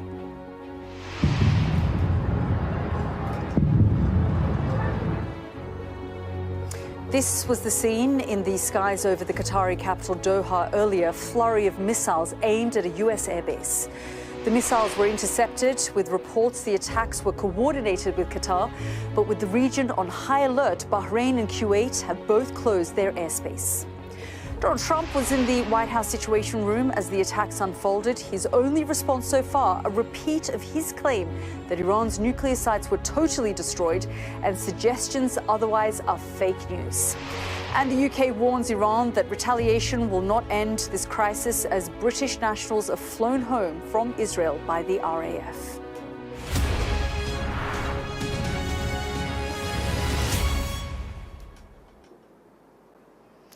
Welcome to Jerusalem. I'm Yalda Hakim, and to our continuous coverage after Iran launched missiles at a US military base in Qatar. The attack comes after the US struck Iran's main nuclear sites over the weekend. Iranian state TV described tonight's operation as a mighty and successful response to America's aggression. But sources say the US was notified of the plans through back channels, and Iran coordinated the strike with Qatar. Doha says the missiles were intercepted and there were no casualties. Well, Iran's armed forces said they targeted the Al Udeid base in Qatar, with Tehran describing it as a devastating and powerful missile attack. Well, as we've been reporting, there are no casualties, no injuries following those airstrikes, those missile strikes. But let's just show you the scenes of those missiles raining over the skies of the Qatari capital, Doha. If we can just get that back up on our screens and show you what the people of Qatar were looking at over their skies. Now, Qatar is one of the safest places on the planet. It does have a number of US bases there. Qatar also has very good relations with Iran. So no surprises that they've managed to coordinate, as we've been hearing from sources, this attack, although Qatar did issue a statement condemning this attack, and they also said that they reserve the right to respond to these attacks. Iran swiftly responded and said that these strikes were focused on the Al Udeid airbase, the US airbase there in Qatar, and was nowhere near civilians or civilian infrastructure or residential areas. But you're looking at these images that came into us in the last couple of hours of those missiles raining over the skies of the Qatari capital, Doha. Let's bring in our Cordelia Lynch, who joins me from Tel Aviv. And Cordelia, there was shock, wasn't there, even though we were hearing these reports. But initially, in the last 24 hours, the focus really was on bases in Iraq and Syria, and the idea that there would be an attempt to hit a base, a US base in Qatar, felt far-fetched. But it's all starting to make sense given Qatar's relationship with both states. Yes, I think so. Qatar very much has emerged as a sort of neutral intermediary in recent years. You've seen it play a role, of course, in negotiations. It's been host to Hamas. You've seen with the Taliban and the Afghanistan conflict as well. In terms of the symbolism and the size of this particular base, I think what is striking about it, it is the largest US base in the Middle East, home to around 10,000 troops. Most of those, it must be said, had been evacuated, along with most of its aircraft and assets too. So what it provides Iran with is a sort of symbolic strike on a major site without one that's left any civilian casualties behind. So not an attack that will necessarily be met with an American response. Of course, it is a big gamble by Iran. This is a febrile, mercurial period. We don't know what might come next. But I think there's interesting choreography that appears to have taken place. Iran, it suggested, notified both the Qataris and America too, through various diplomatic back channels. So there was a heads up, if you like. There was an anticipation. And we knew from Iran that they had signaled that they were going to potentially strike US bases, and they have done exactly that. The big question is what happens next. Will Donald Trump choose to respond? Now, conventional wisdom might be yes, because he said if Iran responded, then he would meet them with even more force than he had exacted in Fordo. But, as we say, this attack, there were interceptions, there were no casualties. He may well decide that he has done all he wants to do in this conflict, that he struck Fordo, that he was part of that critical effort in dismantling Iran's nuclear program, and he doesn't want to get involved in the sort of messy entanglement of another nation's war. It is really Israel's war to fight, and we have not heard from Benjamin Netanyahu yet. We understand that the Security Cabinet will be meeting shortly. That, it appears, is a scheduled meeting, not one in response to this particular attack. But it will be interesting to see what the Prime Minister has to say in response to this, because there certainly has been a lot of signalling from the Israeli government that they are prepared for a prolonged conflict. They continue to strike, and Iran has continued to strike Israel. It is possible that that tit for tat continues. It is also, of course, plausible that they might meet some kind of temporary ceasefire, that every party feels that this moment is an opportunity to save face, to walk away, to take the diplomatic off-ramp. But there's a lot of, possibilities there, and absolutely no certainty, and a great deal of jeopardy. Indeed, very much so. And Cordy, I just want to bring in a couple more lines that have come into us. One of those from the Reuters news agency, they say Iran will continue its retaliation in response to US attacks. That's based on what a senior Iranian official has told Reuters. And the senior Iranian official also went on to say Iran has the necessary rationality to begin diplomacy after punishing the aggressor. If they seek negotiations, Israeli and US attacks must stop. And Cordy, the Israelis have said they can pretty much wrap this up quite quickly once they finish their operation soon. But what is of grave concern at the moment is that this could turn into a sort of a tit-for-tat war of attrition, which again could put this region on high alert. You're absolutely right, Yalda. They speak optimistically of bringing this to a conclusion, that they're making great steps towards their central goal of dismantling Iran's nuclear program and its ballistic missiles too.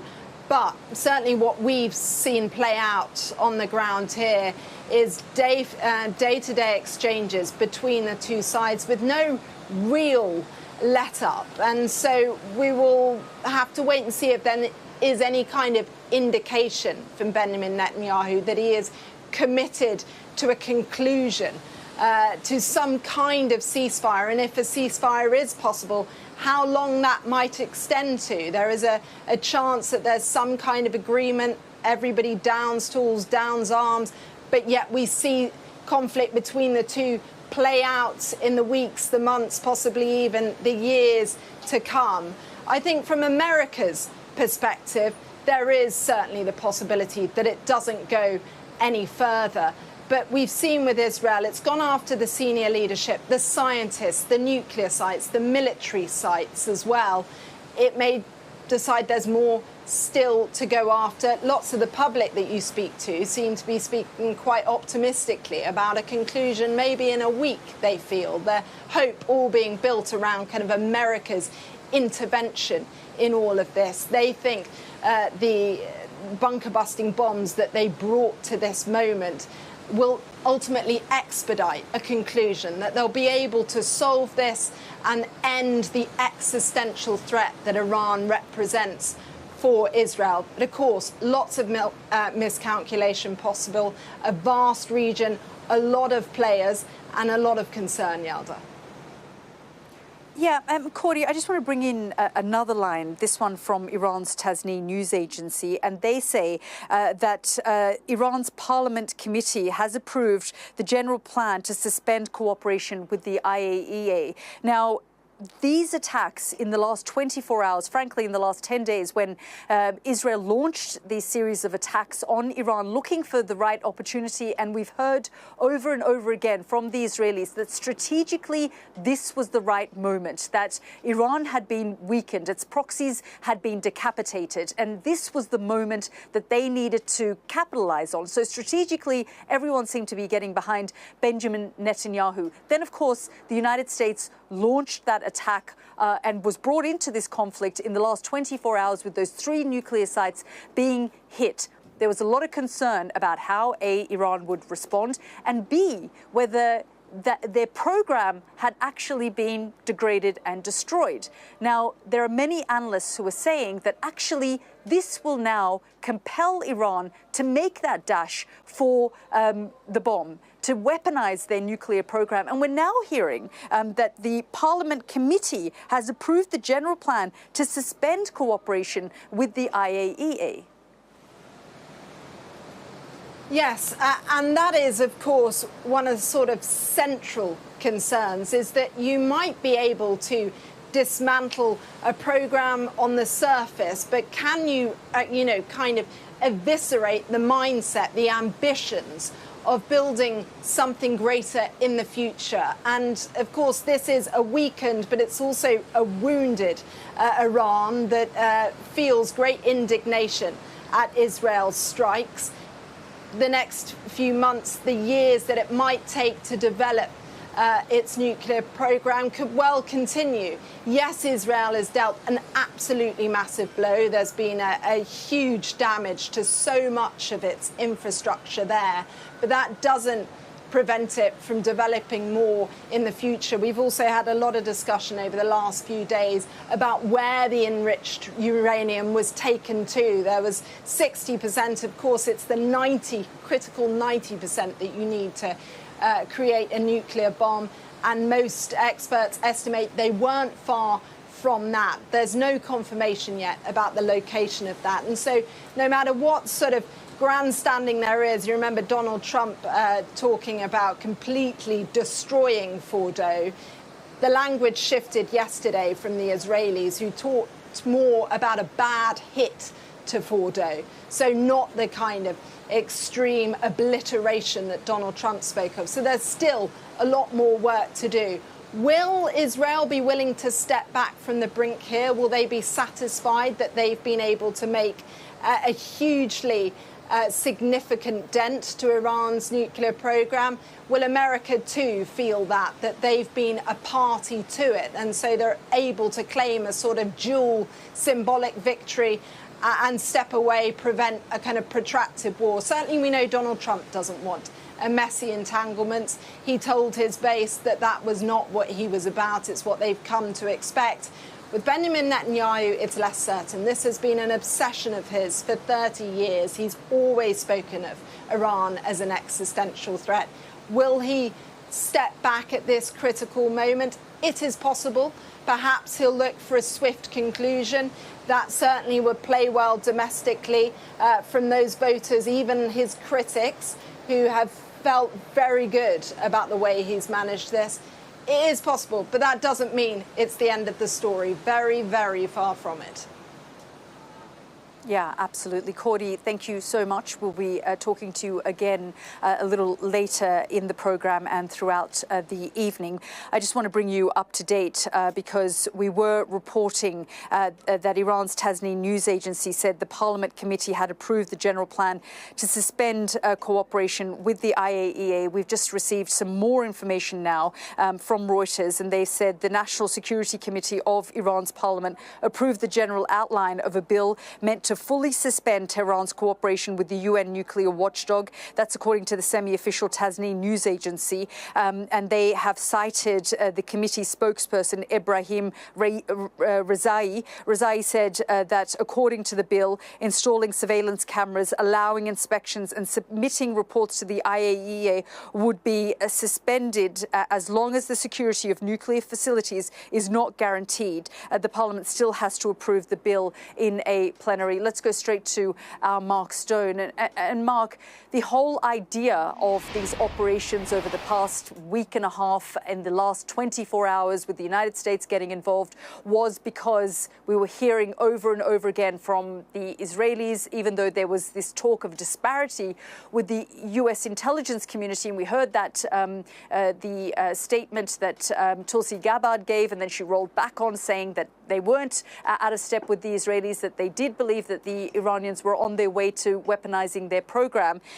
And one of the things that the Iranians have been incredibly critical about has been this report that the IAEA put out saying that Iran wasn't meeting its obligations, which everyone agreed to. Now we understand that the Iranian Parliament Committee approves general plans to suspend cooperation with the IAEA. And this has in some ways taken a more dangerous turn because the IAEA was monitoring these operations as much as they could in country. Precisely. And, you know, yes, there have been a variety of different views that have shifted, that have evolved about just how imminent the threat, the nuclear threat from Iran was. We heard Donald Trump saying a week or two. Then we heard Netanyahu saying maybe 6 months, maybe a year. We heard Tulsi Gabbard saying they are not producing a nuclear weapon. But all of that, the crux of that information came from the very organization that was having some success because it was on the ground. The IAEA was on the ground in Iran. Now, you can take the view, as many do, that the Iranians were hoodwinking the IAEA, at least to a certain extent. Let's assume that they were hiding some stuff from the IAEA. Maybe, but at least the IAEA were on the ground. The watchdog was on the ground in Iran, doing something, trying to be able to ascertain what Iran's nuclear program was. And they admitted in their most recent report that for a state that does not have nuclear weapons, it had enriched uranium to a level way, way beyond anything that could be used for civil purposes. That does not mean that Iran was necessarily on the brink of a nuclear weapon. But they are now potentially being banned from the country altogether, which means that the world, short of spy agencies that may well be in the country, the world is in the dark about what Iran may do in the days and weeks ahead. So the IAEA being removed from Iran, if that is indeed what the parliament ends up deciding, is not a good thing at all. It's going to be very frustrating for the likes of Rafael Grossi, the director of the IAEA. Let me give you a bit more detail that we've got now from two defense officials in regards to the airstrikes on the base in Qatar. The first bit of news confirmed now by two defense officials is that the United States was expecting this attack. So confirming your reporting, Yalda, that there was some level of coordination, it seems. The US will not confirm whether there was direct communication with the Iranians, but we do know that Steve Witkoff, the Middle East envoy for Trump, has been either directly or indirectly talking to the Iranians. The second bit of news is that these missiles were intercepted by either Qatari or American interceptors. That is what you're looking at there in the night sky above Doha. So it is believed that there was no damage at all at Al Udeid Air Base. None of the missiles, we think, none of the missiles actually impacted the base. Now, the base itself is symbolic, and it's something that it's a place that Donald Trump knows well, because guess what? Just over a month ago, he was there. We were with him in the airbase. He was on a trip to the Middle East. He went to Saudi Arabia first. Then he went to Qatar and visited the base itself. I think we've got some images of him there in a moment. But it's clear that for Donald Trump, or I should say for the Iranians, to hit this airbase now, or at least to try to hit it, was symbolic, because they knew, of course, that he was just there visiting the troops there. These are images we took of the base. So you can see it has significant American assets there. There are a transport plane in the background there, American helicopters, fast jets as well, and anywhere between 5,000 and 10,000 American personnel, depending on troop levels. They're up sometimes, they're down at other times. So it's a very significant place, and symbolically it would be something that the Iranians would like to at least to be seen to hit, if only for their own self-preservation, to save face at home after the audacious attack by Trump at the weekend. They needed to be seen to do something. But if they are looking for an off-ramp, if they are looking to prevent Donald Trump from escalating again, then this would be the way to do it. Some level of indirect backdoor wink-wink cooperation or coordination to say, look, we're going to do this, just so you know. And then the Americans are able to put in place whatever defenses they can. And that appears to be what happened. So potentially, Yalda, the space now for at least one part of this dramatic past week to be calmed a little. But of course, we still don't know what the Israeli ambitions are, whether it really is regime change that they want, and they want to effectively complete the job that they started, that they've been dreaming about for 2-3 decades. We don't know that. And the other question is the extent to which actually the Iranian nuclear program has been dismantled. But to go back to my first point, that will be harder to ascertain now if the IAEA is kicked out of Iran. Yeah, and Mark, there's been a lot of talk, and we heard it at the press conference yesterday, about the battle damage assessment, the BDA. There's been some analysts who have said, sure, while there's been heavy damage, it hasn't necessarily destroyed Iran's nuclear program, that much of the material, the centrifuges, have been moved, and there's satellite imagery of trucks potentially loading and moving these the material to secret sites, and that perhaps the Iranians would use it as leverage in any kind of future negotiation.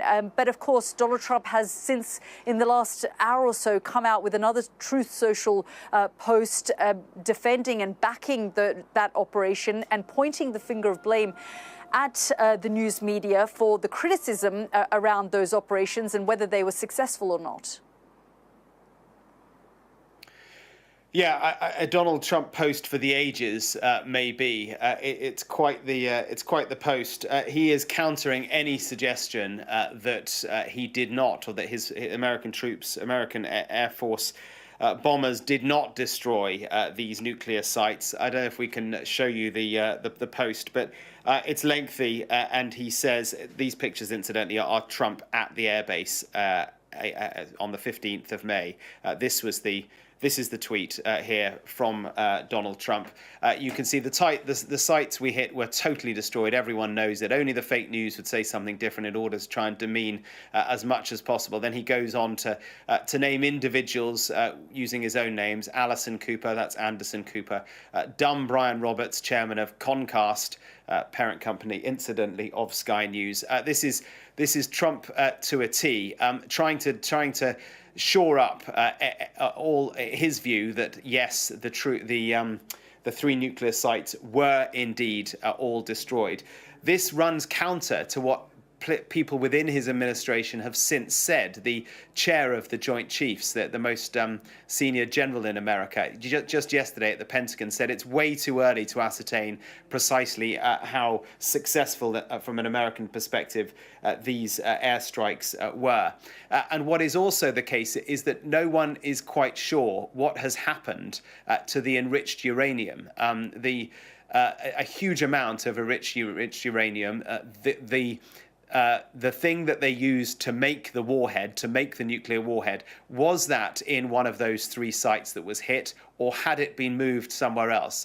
And again, that is now going to be harder to ascertain, given that the inspectors from the International Atomic Energy Agency may well no longer be allowed to operate inside Iran. So a battle of narratives here, with Donald Trump claiming that, yes, the whole thing was destroyed.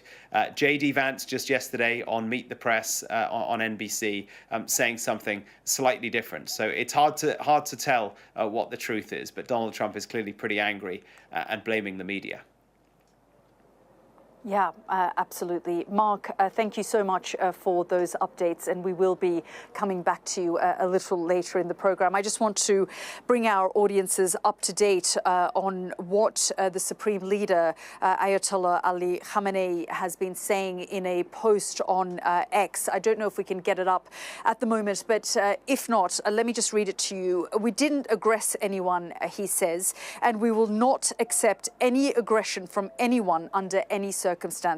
So that is a statement that's just come out in a post on X, formerly known as Twitter. Iran's Ayatollah Ali Khamenei saying, we didn't aggress anyone and we will not accept any aggression from anyone under any circumstances. We heard from Iran's officials in the last hour or so saying that if Israel and the United States want to negotiate, the attacks that they are currently facing need to stop. And Israel has also indicated that they will soon be able to end this tit-for-tat attack that we're seeing. Just this morning, there were a barrage of ballistic missiles flying over the skies of Jerusalem. The air defenses swung into action, but every single day, early hours of the morning, people are rushing into bunkers and taking shelter from those missiles and strikes. And we've seen the death toll in Iran over the course of the last week or so. It's reached over 700 now. Civilians and thousands of others have left cities like Tehran and Mashhad because they're so concerned about the ongoing strikes, although Israel says that they have been issuing warnings to civilians on their phones, making phone calls, automated phone calls, telling people to evacuate their buildings if they're close to military installations. They've also issued another warning today to say to people that do not go close to any kind of military facility or military installation because they do come under attack. But we have seen this response from Ayatollah Ali Khamenei, who put that post up on X, and I've just received the full post now. He says, we have not violated anyone's rights, nor will we ever accept anyone violating ours, and we will not surrender to anyone's violations. This is the logic of the Iranian nation. So severe pushback there from Ayatollah Ali Khamenei.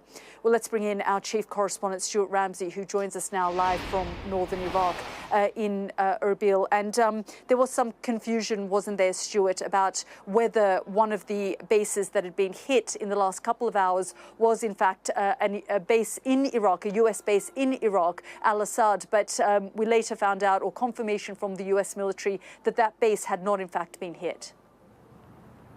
No, it seems that maybe the air defense system was activated. Certainly everyone at the time thought that it was coming under attack. I think it's what's really crucial to point out here. It was an American base. It's now very much an Iraqi one with Americans in it. Obviously, the Americans built it, and it is absolutely huge. And I think that's really important.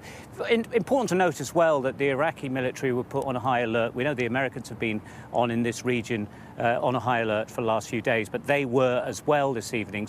And I think actually what we've seen across the whole of the Gulf as well is every country on high alert. It's quite clear we now know that there was some sort of coordination on the attack from Iran, and that the main parties were aware of what was going on. But it means there's missiles in the air. And all of that adds to the tension that is here, because it hasn't gone yet. And Iran can continue and may continue to retaliate. We know that they're obviously continuing their battle with Israel itself. And so it just adds to that sense of concern amongst some, fear amongst some, and anger amongst some about what is happening generally here. I think it's also, we were going back to the point you were talking to with Mark about Israel. You know, they've been saying for a while now that they have objectives that they wish to achieve. We don't know what those objectives are, and I don't think they perhaps know themselves as to exactly how long they will take to achieve those objectives. But they did say all along that once they've achieved them, then they will move on to a new phase, and perhaps if Iran stops attacking them, that it calms down. Obviously, one of those was to convince President Trump to get involved, and with obviously the strike that we saw in that incredible operation. Point is, are we reaching the point that we go to the next phase where things calm down? Certainly the suggestion we're getting, with the suggestions we're getting from the way that this latest attack on Qatar was somewhat coordinated. The noises we're getting from the United States is that their president is perhaps going to allow this one to pass. And as you say, the Supreme Leader is now saying that they didn't actually hurt anyone and they just won't be attacked themselves, but that is the position they intend to take. So we'll have to see whether they stick to that.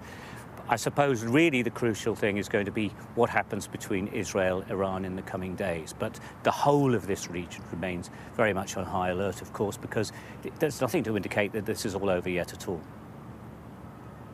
Yeah, absolutely. Stuart, thank you so much. We will be coming back to you a little later.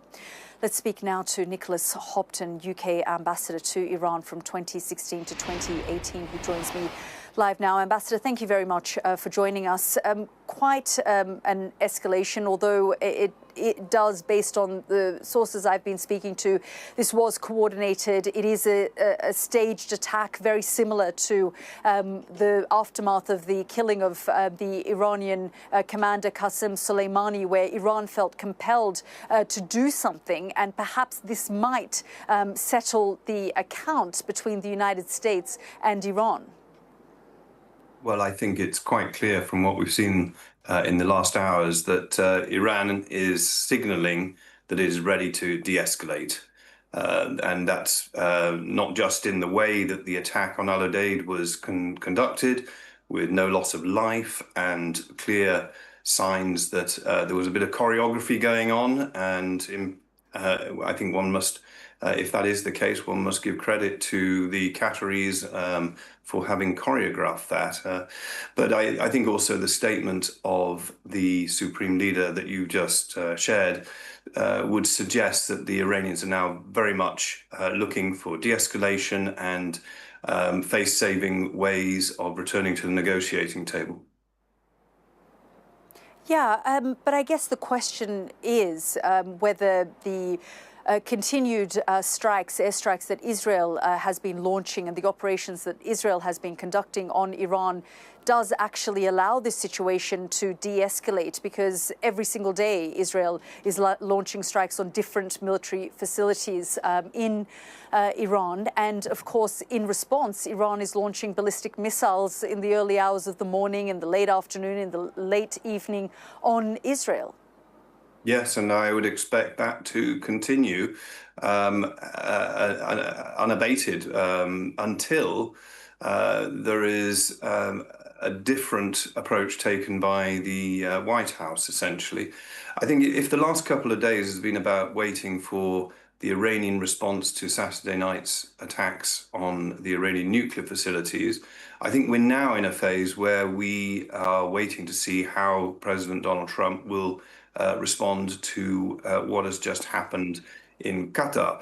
And he presumably has a choice between escalation or looking for further engagement and negotiations with Iran. And to achieve that, he will probably need to be ready to persuade Prime Minister Netanyahu to step back as well. And maybe we've seen some signaling from Tel Aviv in that sense, if they're saying they're coming to the close of their operations within days or a week. Maybe they're preparing the ground for that kind of stopping the attacks on Iran. But it will take decisive intervention, I think, at this stage from the US president to move this away from escalation and back to the negotiating table. Do you feel confident that that might happen? I don't think this is over yet by any means, and I don't think anyone should feel particularly complacent at this point. There are a lot of different interests in play, and although it does seem that maybe the US president has prepared a situation where he can declare victory and is obviously very firmly on the line that he has destroyed Iran's nuclear capability through the attacks on Fordow and other nuclear sites.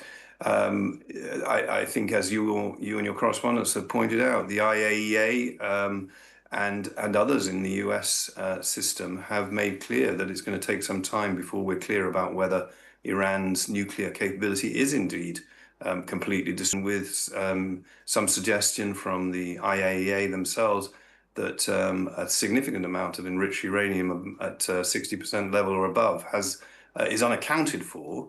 There suggests, I would have thought, that there is a negotiation to be had, because perhaps Iran still does retain some capability in the nuclear side, which would need negotiating away. Ambassador, I just want to get your perspective on the Iranian mindset right now, because, of course, you were ambassador from 2016 to 2018. The Iranians are now saying that Parliament is looking to approve a bill to, have them not comply with the IAEA. How dangerous do you think that is? And do you think that is the Iranians behind the scenes feeling like, OK, well, we were complying and they were accusing us of not meeting our obligations, which is exactly what the IAEA said in their last quarterly report, which the Iranians then pointed the finger of blame on the IAEA for triggering all of this. But do you think that the mindset might be that, well, when we cooperated and tried to do a nuclear deal, we didn't get what we wanted, and perhaps we should just go ahead and try and weaponize our program? Well, I think the level of trust, Yalda, is at a very low level between Iran and the US and Western powers, particularly after the US withdrew from the nuclear deal of 2015. Donald Trump withdrew when he was president the first time around in 2018. And of course, that led to significant non-compliance with the IAEA, a stop to inspections and verification, which had been put in place during the time when the nuclear deal was actually applying in 2016 and 17. I think it's a bit by the playbook, this new decision in Tehran to stop complying with the IAEA. They haven't been particularly good at complying with the IAEA in recent years anyway. So I think this shouldn't be taken as a majorly significant decision, and it could easily be reversed, of course, if negotiations came back into play. Ambassador, we're really grateful for your perspective and your time. Well, let's get the US perspective now. And joining me now is David Schenker, Senior Fellow at the Washington Institute and former United States Assistant Secretary of State for Near Eastern Affairs. Thank you very much, David, for joining us here on the program. Do you think this now settles the bill?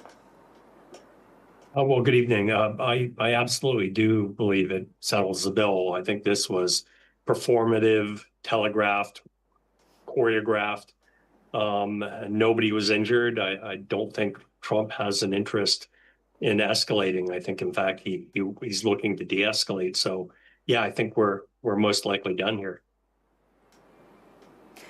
I guess if the United States and Iran have decided, OK, let's draw a line in the sand, you launched an attack on us, we've now staged this, perhaps coordinated, as we've been reporting, through the Qataris, who are known to be mediators right across the globe. And so they have good relations with both sides. And from what we understand, it was all coordinated. The other question is, does President Trump have the appetite, the patience and the will to try and bring Iran and Israel to the negotiating table? Well, I mean, fundamentally, there is still, one outstanding issue here, or several. The president wants to get an agreement with Iran to end their enrichment program, to end their weaponization program. And there's still some 400 kilograms of highly enriched uranium unaccounted for. Whether the Iranians now would be willing to return to the negotiating table and make a deal where they concede their so-called right to enrich that was provided in the JCPOA, that's the million-dollar question. I think the Israelis would be willing to stop at this point if the Iranians were willing to agree to what the president had been looking for the past 2 months and getting no satisfaction. And are you concerned in any way that this could turn into a sort of war of attrition between Iran and Israel? We've been reporting, and I'm currently here in Jerusalem, the barrage of ballistic missiles that we see being launched on Israel on a daily basis, sometimes multiple times. And frankly, what we also understand is that the Israelis are low on interceptors.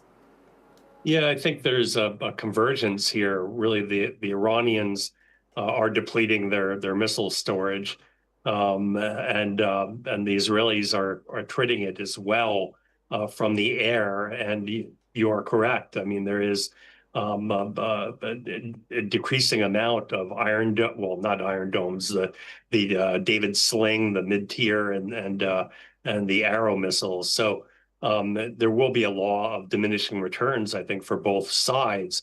And I think at a certain point, Israel can determine that it has accomplished what it has set out to do in terms of degrading the nuclear capabilities and some of the missile production facilities on the ground.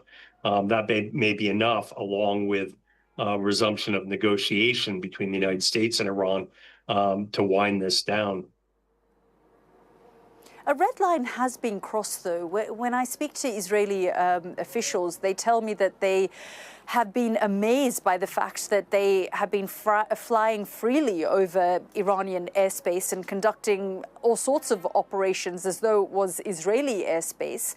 And for Iran, they've been launching non-stop ballistic missiles on this country. So in many ways, those sort of red lines that once existed have been completely eradicated. Yeah, it's a new Middle East. Starting out, I would say, with what Israel did to Hezbollah in October and November of last year, showing a remarkable military capability, intelligence gathering that they brought to bear to defeat very quickly Iran's air defense system. Doing it, back in April, but once again just now. And Iran too has breached the horizon with these missiles. We may see more of this in the future, depending on how things go. But I don't think Israel wants to be in a war of attrition. David, we're so grateful for your time. Thank you so much for joining us.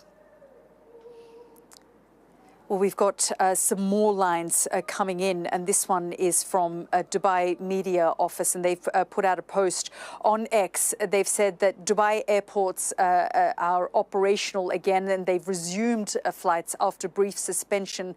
Flights could be seen, could see some delays or cancellations. So we're seeing the airspace over the United Arab Emirates opening after the last couple of hours when they were closed after concerns around that. And we also understand that the airspace over Bahrain and Kuwait have also reopened. Bahrain has reopened its airspace after brief suspensions. That's according to Bahrain news agency, and reporting from Kuwait state news agency that Kuwait reopens airspace after brief suspension. So we were seeing airspaces across this region being closed. First of all, alarm was set off when the Qataris about 3 or 4 hours ago closed their airspace. Before that, the U.S. Embassy was telling Americans in Qatar to seek shelter. And then, of course, the airspace was closed. And then, of course, we saw those ballistic missiles being launched in the direction of the Al Udeid airbase. And my sources have been telling me that this was staged, it was coordinated, all parties were aware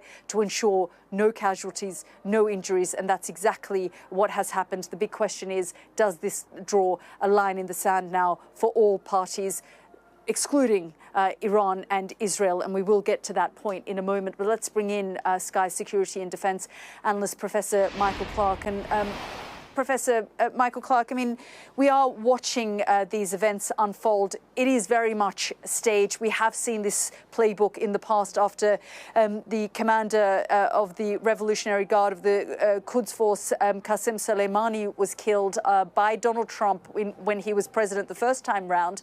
Iran felt it needed to respond, it needed to save face, and it very much feels like it's the same playbook, this time over the skies of Qatar. And Qatar has good relations with both sides. Yeah, Yalda, it's quite interesting because, as you say, it's a rerun of the Soleimani response after 2020 in one respect, but it's a bigger issue this time for all sorts of obvious reasons. And it's quite interesting. I mean, Qatar, as you say, has been closest to the Gulf states to Iran, and this will be quite difficult for Qatar. I noticed that the Qatar Foreign Ministry came out with an immediate condemnation of this attack because it's over their airspace. They had to do that. But it's actually quite difficult for them in a way. I mean, a lot of people in the United States are quite sceptical of the role that Qatar plays. They think they've been playing both sides at once, whereas the Qatar government would say that, look, we are trying to be mediators, we're trying to do our best, and they do some very constructive things. And Abdul Rahman Al Thani, the Prime Minister and Foreign Minister of Qatar, I think will find this a certain line that he's got to tread, but he's pretty skillful at doing that. So that's one aspect of it. The other aspect is, why did the Iranians go for Al Udeid base, the base just west of Doha? And that ticks a lot of boxes because it's symbolically very important. It's the Americans' biggest base in the region, at least 8,000, sometimes 10,000 personnel there. There's often up to 1,000 British personnel there as well because the Brits use it too. It's home to the 379th Expeditionary Air Wing, which is the biggest single air wing in the world. It's the home to a CAOC, a Combined Air Operations Centre, so it looks after all the air operations. It hosts, effectively, CENTCOM, Central Command. So this is a pretty big American asset. And to attack it carries that message. On the other hand, to attack it with warning beforehand, and to attack a base which is naturally very well defended and in which there's a great deal of desert within the base. If a missile did get through, the chances are it's going to hit sand more than it's going to hit a building. All of that indicates that the Iranians, at this stage at least, were being quite careful what they did. But it's a big symbolic target. And if Donald Trump is prepared to say, well, OK, let's leave it at that. Nobody was killed. No Americans suffered. You've made your point. We'll move on and now come back to negotiations. If that's what he's saying, that's one thing. But the symbolic importance of Al Udeid is really pretty big as well. The other things that the Iranians might have gone for, and I'm pretty sure that this is just their first gambit. They'll see what the Americans do, because in the long run they are so upset by this American attack on them. They're upset enough by the Israeli attack, but the idea that the Americans then came in behind it in a way that they regard as completely and utterly unacceptable. They feel absolutely like the victims in this, whatever the rest of us might feel. That puts them on a long-term revenge process. I mean, I think the Iranians will want to actually, find amends for this attack over the longer term. So I think there'll be quite a lot still to happen. But this is their first gambit, as it were. This is their first offering, and we'll see how President Trump reacts, because it throws the ball directly back into his court, an ineffective but symbolically important attack on the biggest American base in the region.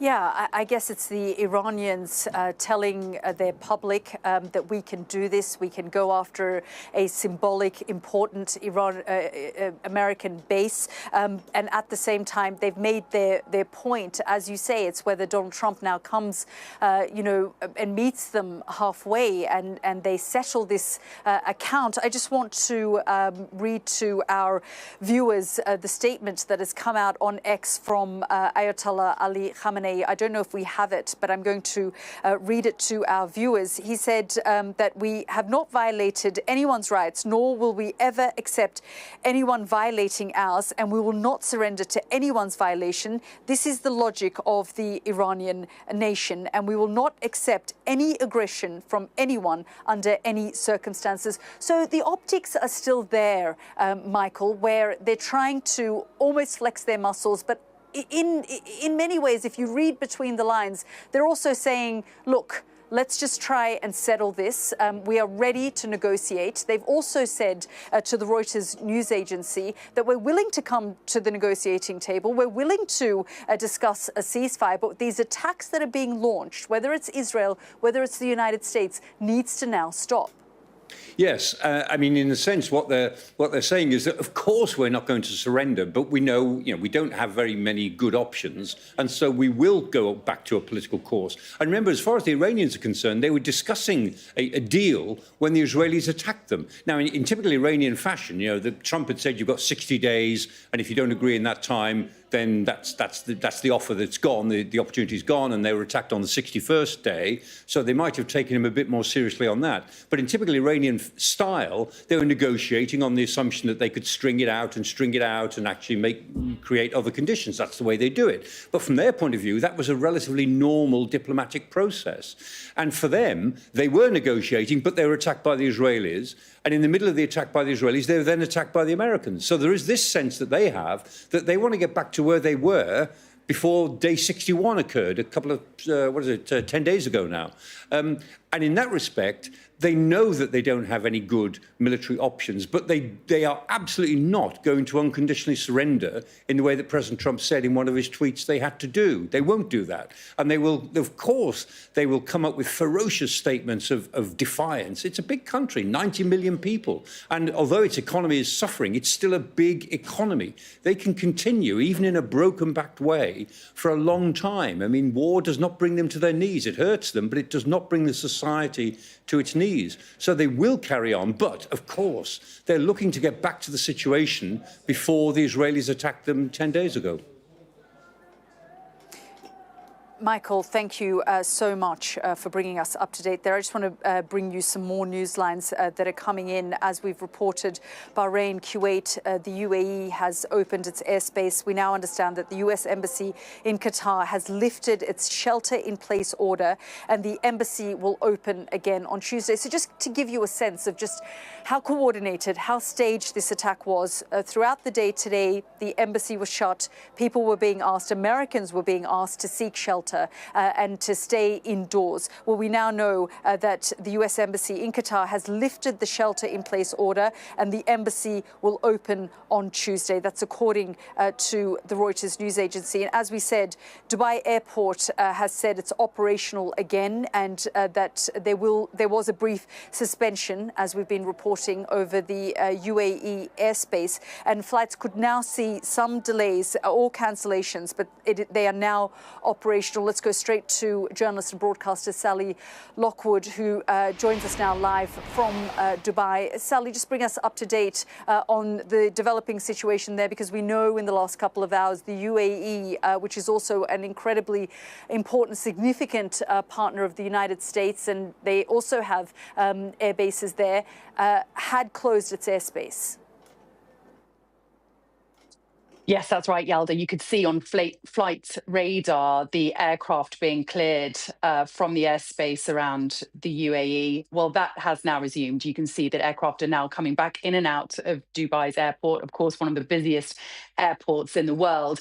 But that said, I think there will probably be a lot of travel disruption. It's been a very volatile travel situation since this began 11, 12 days ago. Lots of airlines have been cancelling flights to various parts of the world. Even Singapore Airlines and British Airways have cancelled some of their flights in and out of Doha and Dubai. But certainly that's not where the disruption ends here. People have been very much on edge, wondering how Iran was going to react, worried about how Iran was going to react. And of course, we've seen tonight this attack, albeit coordinated, on Al Udeid Air Base in Qatar. Now, as you've been saying, it's not just American military personnel that are based there. Qatari military personnel and British are based there as well. And I heard from a source there this evening that British military personnel at Al Udeid were evacuated this afternoon. And I heard from a couple of residents from Doha while this was all unfolding this evening, and they described it as absolutely terrifying. There was one family who are hiding in cupboards under their stairs. They said they could feel the house shake up to 10 times. They said they were surprised that windows didn't break. Now, of course, there is a sense that given that we've heard this was a coordinated attack and that it's now happened, there is a sense perhaps, is this it? Can we now relax? Has this been the retaliation that Iran was planning? And is this it? Well, we don't know, but certainly I think there is a sense that people are breathing a slight sigh of relief this evening, although holding their breath, because, of course, Iran has said that they will continue their retaliation if the attacks from Israel continue as well. So I think there's still a lot of uncertainty and a lot of tension here in the region tonight. Yeah, absolutely. Sally, thank you so much. Now, joining me now is Omar Ashur, Professor of Security and Military Studies at the Doha Institute for Graduate Studies. Thank you so much for joining us, Omar, here on the program. Just help us understand this balancing act for Qatar. They have good relations with Iran, and of course, they have very close relations with the United States as well. So no surprises here that Qatar, a nation that often prides itself as being the mediator of the world, would sort of come to some kind of agreement between the two sides. You're right. It's a bit of in a way, a surprise, although there was forewarning. But Qatar prides itself on its peace diplomacy. The idea that being a mediator between forces that are so far apart, whether a state force versus an unstate force, that was the case with the Afghan government and the U.S. former Afghan government and the U.S. and the Taliban, or with Israel, Hamas, but also between the U.S. and Iran. But now they find their they are violated, and they, in a way, they were attacked. The base was on their territory, on the sovereign territory. And the situation, of course, will need a revision, even though we have quite a detailed evidence now on one end that there was a bit of forewarning, similar to the, you mentioned the January 2020 strike on Ain al-Assad and the Erbil air base in Iraq. So there was forewarning as well. But in this case, there was no air defense interception. In our case now, there was significant air defense interception. We have now some pictures of PAC-3 canisters from the Patriots that struck back, that intercepted the missile. Yeah. Omar, I'm terribly sorry.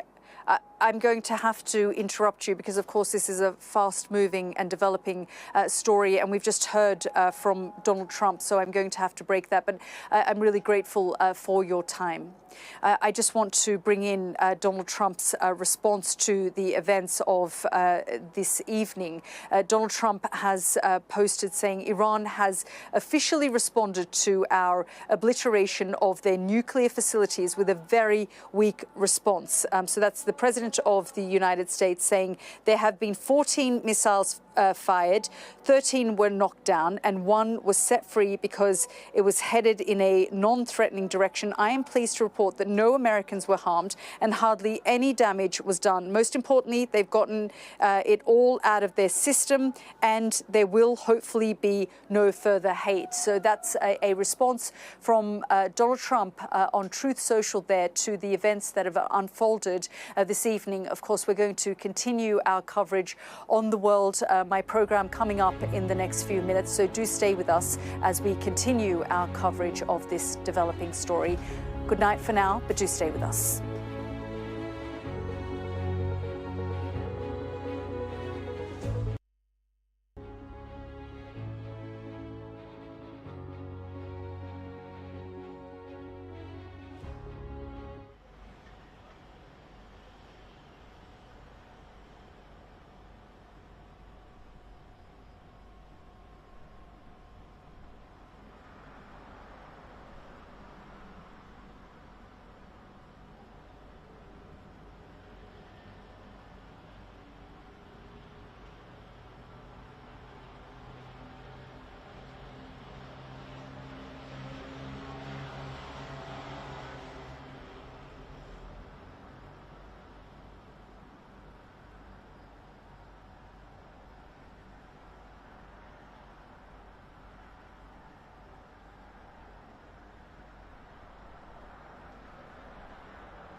Explosions thump over the Gulf state where Iran has targeted the largest US military base in the Middle East.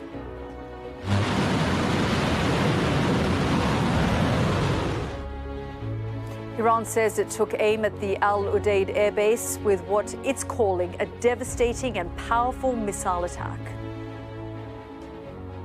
Qatar says there are no casualties in these strikes, but that it reserves the right to respond.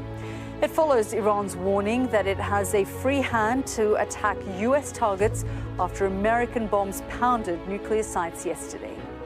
Meanwhile, Israel says it's hit Tehran harder than ever, including a notorious prison and elsewhere the Fordow nuclear site that was bombed by the US.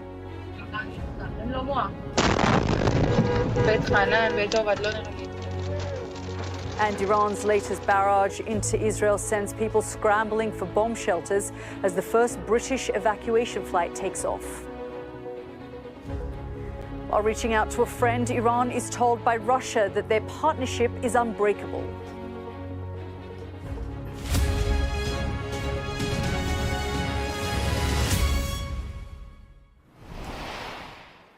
Good evening and welcome to our special program. I'm Yalda Hakim and welcome to Jerusalem, in a region where tonight the threat of a wider Middle East war is escalating. Iran has launched missile attacks at a Gulf ally, Qatar, targeting a massive US military base there. People in Qatar's capital, Doha, watched and filmed in shock as missiles flew above and interceptors fired. Qatar's government says there are no casualties, but added that it's within its right to respond if needed. President Donald Trump has said that they were expecting the attack. Still, Iran has described it as a mighty and successful response to America's aggression after US forces bombed 3 Iranian nuclear sites on Sunday. Well, Al Udeid is one of about 19 US bases across the Middle East, which together host around 40,000 personnel. The air base outside of Qatar's capital, Doha, is America's largest in the region and hosts the forward headquarters of US Central Command. In western Iraq, there was an alert at the Al-Assad base where interceptors were fired. However, US officials now say it appears this was a false alarm. We'll live shortly to our correspondents in the region and Washington, but we begin with this report from our international affairs editor, Dominic Waghorn. After 2 days keeping the world guessing, Iran launched its retaliation. Operation Glad Tidings of Victory, sending ballistic missiles on their way. High over Qatar, they were intercepted, one after another. Iran's target, America's huge air base there. A direct response aimed squarely at US assets.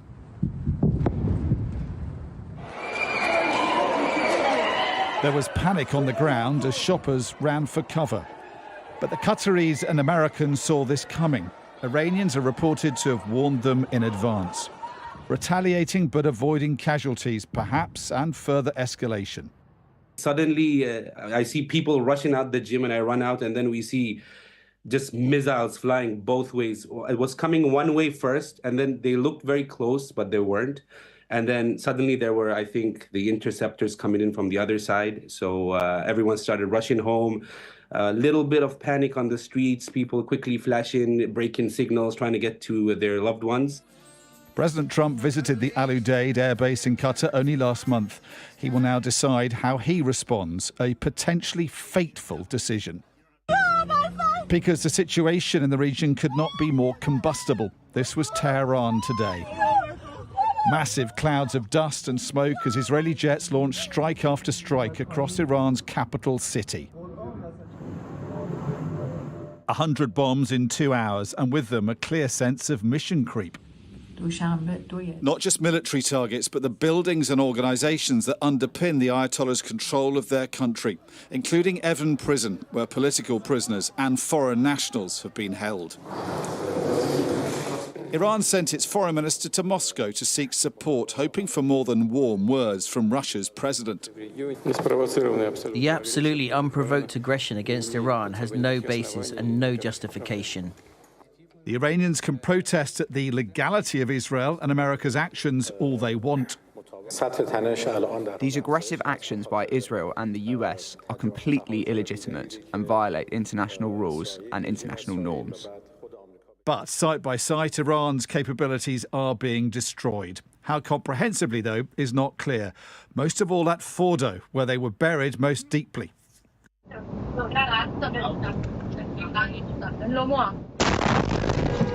Iran is still hitting Israel without warning, as those two sworn enemies continue trading missiles. Can Iran find a way through this while avoiding escalation with America?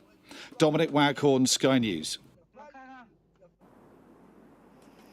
Well, in the last few minutes, President Donald Trump has responded to Iran's attack on that airbase in Qatar. He has said, and let's just get it up on our screen, Iran has officially responded to our obliteration of their nuclear facilities with a very weak response, which we expected, and have very effectively countered.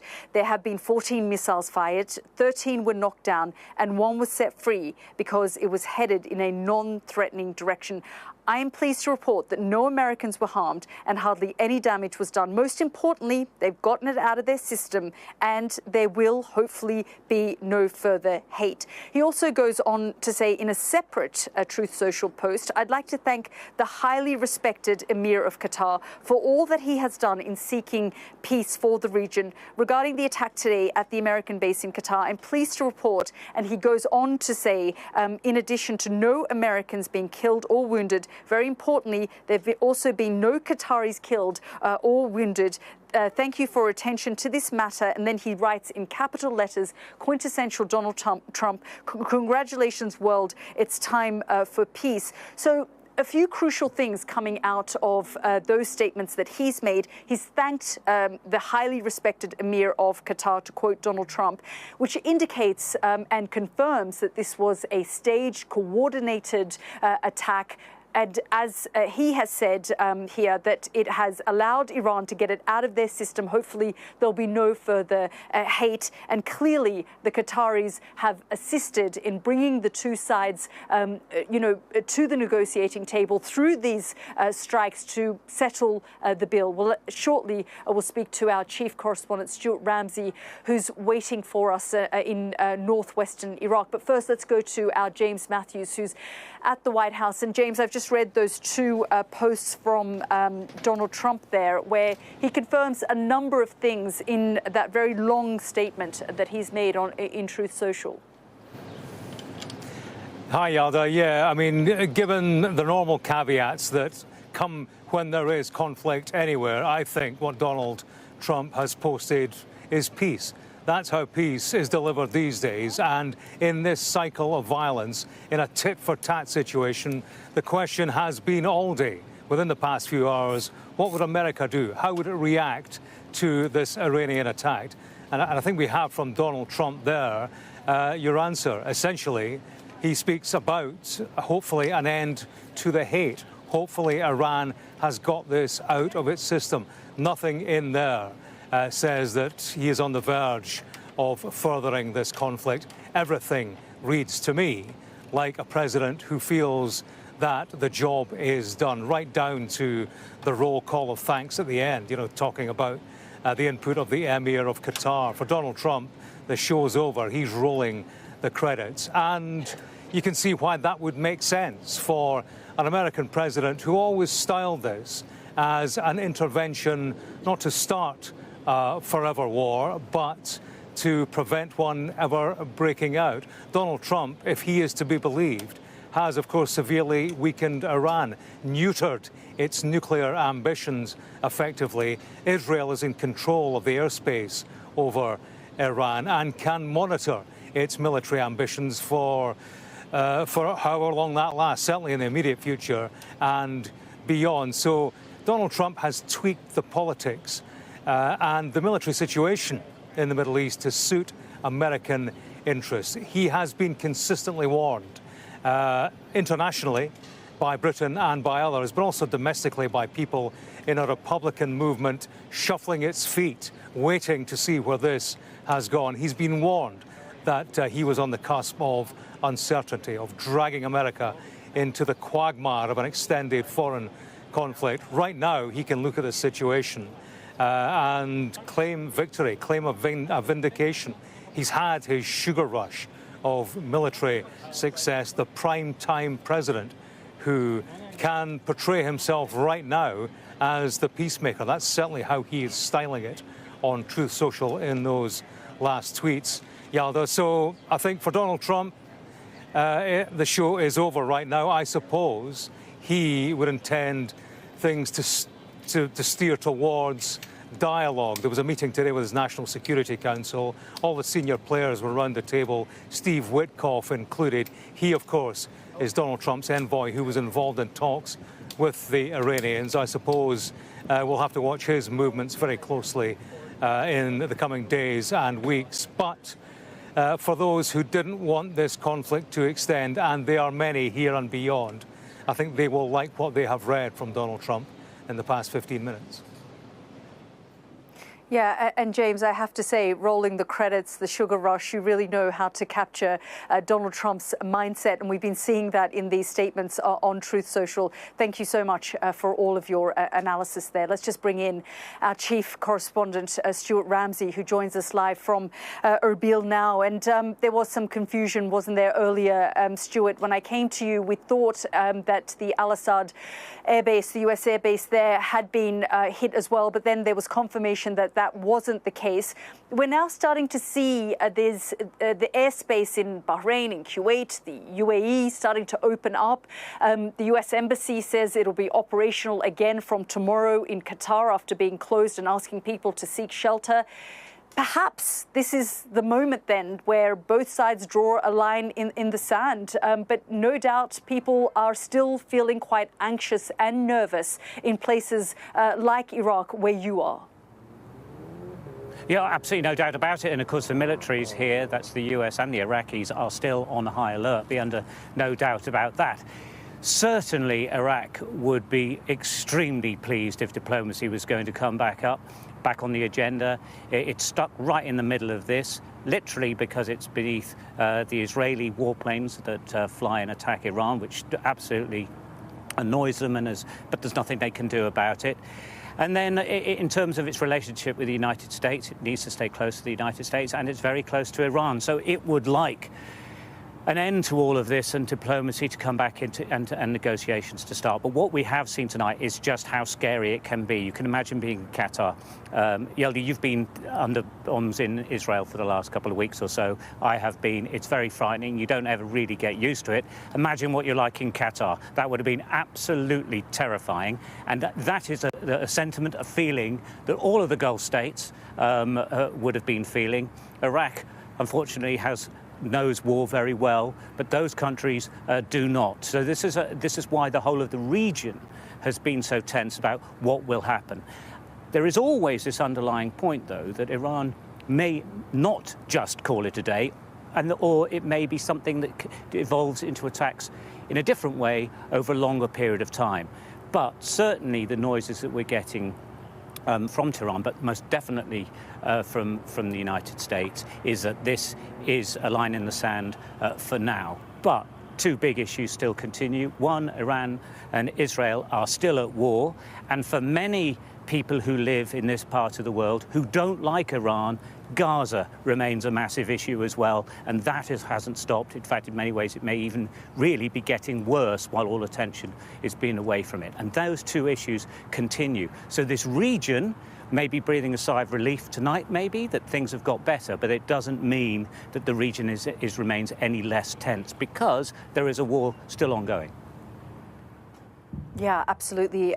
Thank you so much, Stuart, for all of those updates. And I just want to bring our audience up to date, because Stuart was there pointing out how terrifying this situation would have been for the residents of Qatar. Qatar's foreign ministry, Qatar's interior ministry, an official there says that some debris fell in residential areas. It was handled and no casualties were recorded. But having stood here when ballistic missiles are flying flying overhead, and people of Iran are feeling it, people here in Israel are feeling it. And this evening, the people there in Qatar, in Doha, were hearing it and seeing those interceptors take out those missiles. It is a terrifying moment, and we do understand that some debris fell in residential areas, but there were no casualties and no injuries recorded. The Qatar Foreign Ministry spokesperson has also said that Doha's regional mediating role will not be deterred by any wrongdoing from any party. So Qatar there putting itself in the driver's seat. We also saw that post on Truth Social from Donald Trump thanking the Emir of Qatar for seeking peace for the region, indicating that the Qataris had intervened and helped coordinate this attack to draw a line in the sand. Let's bring in our Cordelia Lynch, who joins me live from Tel Aviv now. And Cordelia, so the bill may be settled perhaps between the United States and Iran from all the indications we're getting from the ex-post that we saw from Ayatollah Khamenei and now from Donald Trump, who described their operation as weak, but said they have gotten it out of their system, thanked the Qataris. The question is, have things been settled between Iran and Israel? Because we continue to see these strikes from both sides. Well, I think what is very striking, Yalda, is some of the reporting we've seen in Israeli media in the last hour or so, which seems to suggest that Benjamin Netanyahu may be willing to conclude this war even as early as the coming days, that there is confidence that they have hit the military and intelligence sites in Iran and the top brass of the leadership too, that they are satisfied by those strikes and that they want to bring this to a conclusion.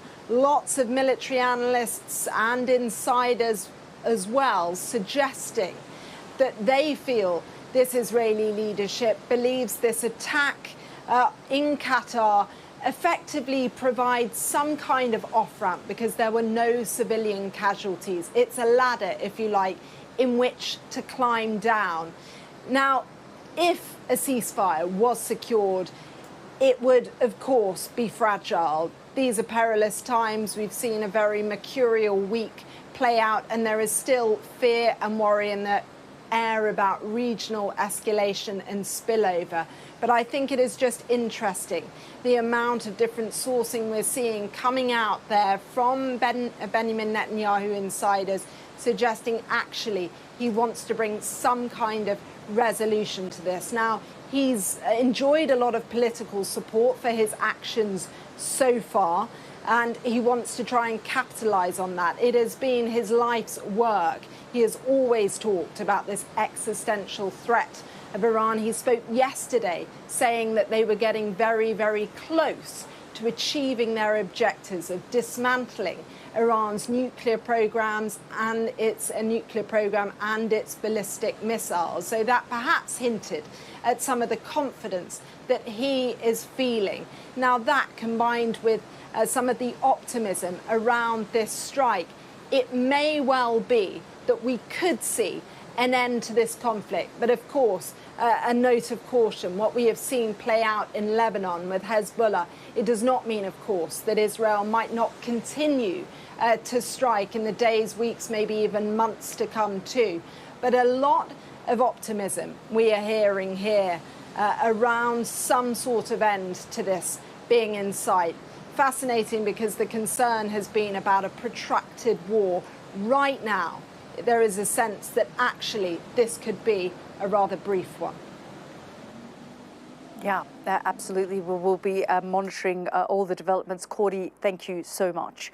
Well, as we've been reporting in the last couple of hours, the airspace over Bahrain, Kuwait, the UAE, and of course over Qatar was closed. And we understand the airspace in all of those places has reopened. Let's speak now to journalist and broadcaster Sally Lockwood, who joins us from Dubai. And Sally, just bring us up to date because we are hearing reports now that the airspace has reopened. There may be some delays with flights, but it feels like things have gone back to normal. I'm not sure if it's entirely normal yet, Yalda, but certainly there are aircraft flying again in and out of Dubai International Airport, of course, one of the busiest airports in the world. And we saw on flight radar, as this was all unfolding this evening, aircraft being cleared from the area around UAE airspace, like it was in Qatar and Bahrain and Kuwait as well. This has been a really unnerving evening. It's been an unnerving couple of weeks for people in this region. Yes, there's going to be ongoing travel disruption. There's been a lot of flight cancellations. There's been rerouting. Even British Airways and Singapore Airlines have cancelled services in and out of Dubai and Doha, two of the safest countries in the world in normal times. And people here in the last couple of weeks have been really worried about how this was all going to play out. Almost everyone you speak to here, and this is not a country where people worry about security, it prides itself in being one of the safest countries in the world. But everyone I speak to here has been worried about how Iran was going to respond. Now, I think few people thought that they were going to attack a country like Qatar, but of course, that is what we've seen this evening. I think there is a slight sense of relief that it was now, as we know, coordinated, but still, it was absolutely terrifying for people in Doha, in Qatar. As Stuart said, they are not used to conflict or war in these countries. And I spoke to some residents there tonight, one source from Al Udeid Air Base who told me that British military personnel, because of course it's not just Americans who are based there, there's Qatari military and British military personnel based there as well. They were evacuated this afternoon. So they did suspect that something was going to happen. And then, of course, tonight we saw those lights lighting up the Doha skyline. And I heard from residents there to say that they felt their houses shaking. There was one family who said that they were hiding in cupboards underneath their stairs and they felt the house shake up to 10 times with such force that they were really surprised no windows broke. I also heard from another resident that the internet was jamming. It's been a really unnerving evening. But there is a sense potentially that this could be it. And if this is it, can people now relax? I think that's the big question. Of course, there are US military bases all over the Middle East. There's one here in the UAE, Al Dhafra in Abu Dhabi, smaller than Al Udeid, but still a significant size. And there's been a lot of concern, of course, in Iraq, as Stuart was saying, but the hope is now that this could be it. I mean, Iran has also threatened to close the Strait of Hormuz, an essential waterway that carries a huge portion of the world's oil through it, around 20%. They've been threatening to close that, which would have a huge economic impact around the world. There is a hope now that Iran has retaliated. This is it. But of course, we just don't know. And also, the big question is, what will Israel do next? Certainly, it still feels very uncertain and very tense here in the region tonight. Yeah, absolutely. Sally, thank you so much. So that question that Sally just posed, what will Israel do next? Joining me now is the Israeli ambassador to the United Nations, Danny Danon. Ambassador, thank you very much for joining us here on the program. It does appear that as far as the United States and Iran is concerned, they've drawn a line in the sand. They may have settled their bill based on what President Trump has been saying, based on what Ayatollah Khamenei has been saying. But the question is, what is Israel going to do next? Because this could still remain, this tit-for-tat attacks that we've been seeing between Israel and Iran over the course of the last week and a half. Well, I think, Yalda, it depends on the situation on the ground. We have a lot of targets still in Iran, and we've proved our capabilities only this morning. But it depends also what Iran will decide to do. And you know what's interesting? You saw that they targeted the military base in Qatar. They proved that they can actually send accurate missiles. But when it comes to Israel, the missile lands in hospitals, in neighborhoods, in communities. So it shows that, when they say that they make mistakes, it's a lie. They have the ability to send accurate missiles, unfortunately. So, we will follow the situation. Ambassador, Ambassador, as far as we know and the sources we've spoken to, this was a staged, coordinated, planned attack between the United States and Iran, whether directly or indirectly. The US president has confirmed that they were fully aware that this was coming. So in many ways, you say that these were very direct attacks on this base, but also this is very much a staged attack.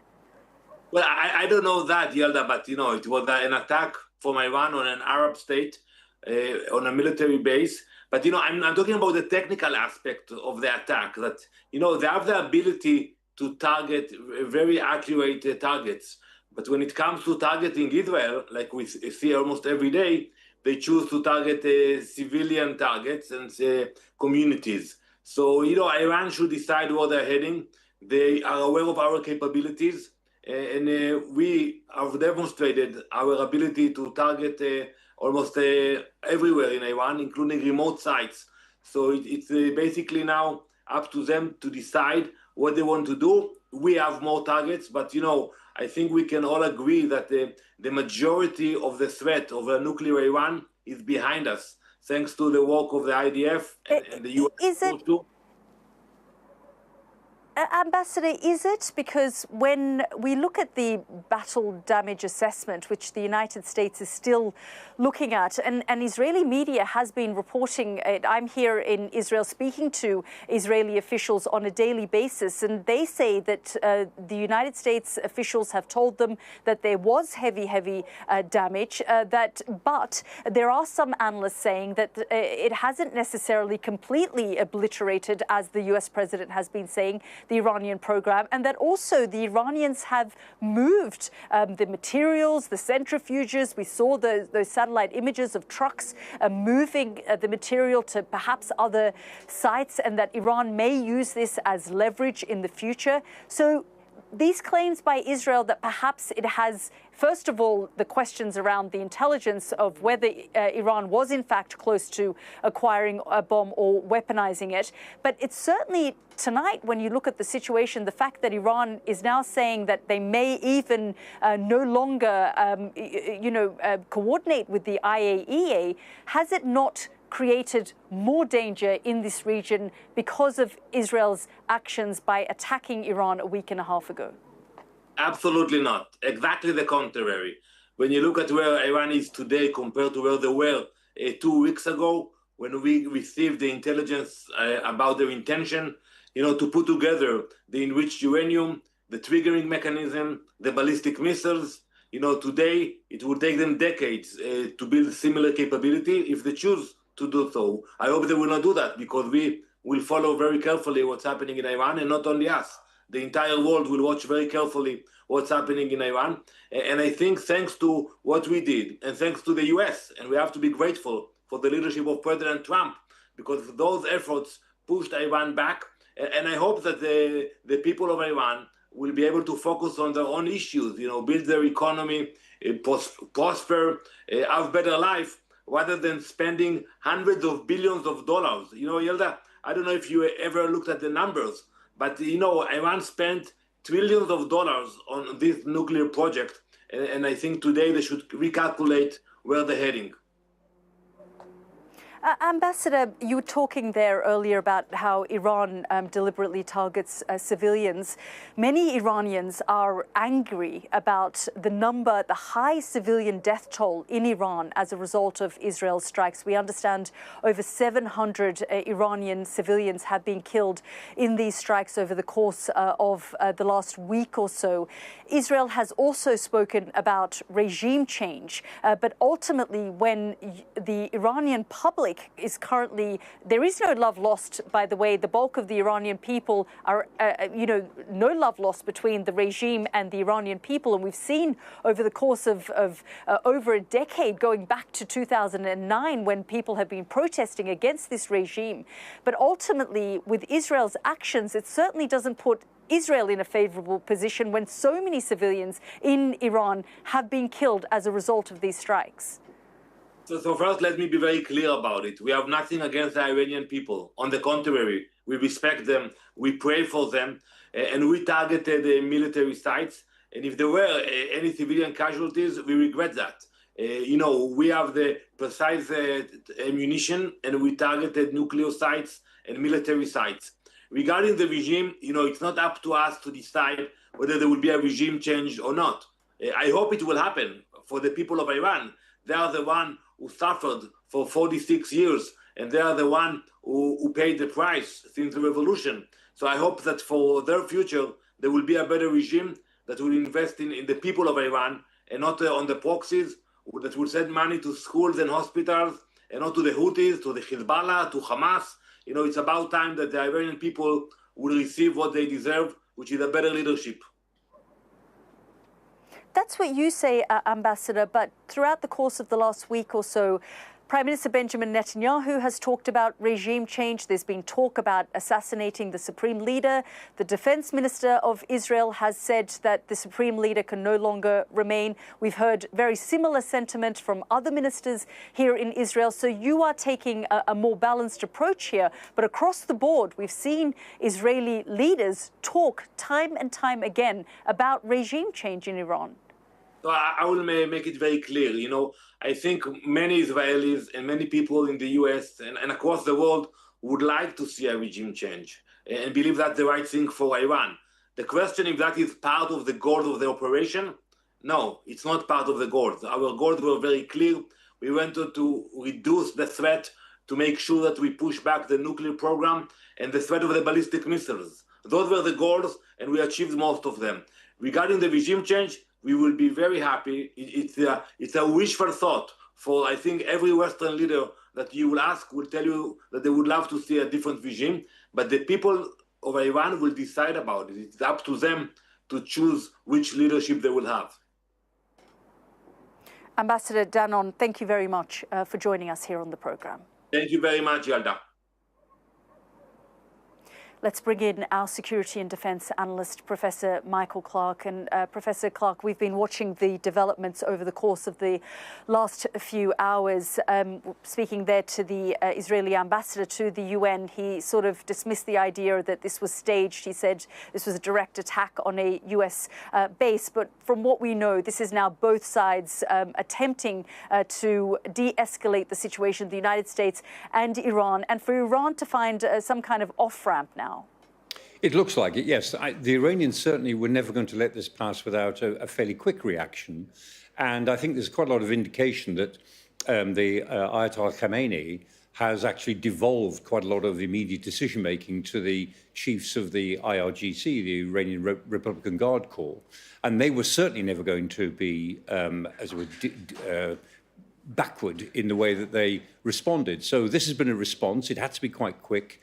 But it is a measured response. It's still a violent response because it could have gone wrong. But attacking Al Udeid is the base at Al Udeid, the biggest American base in the region, and it has high symbolic value because of all the things that go on at Al Udeid.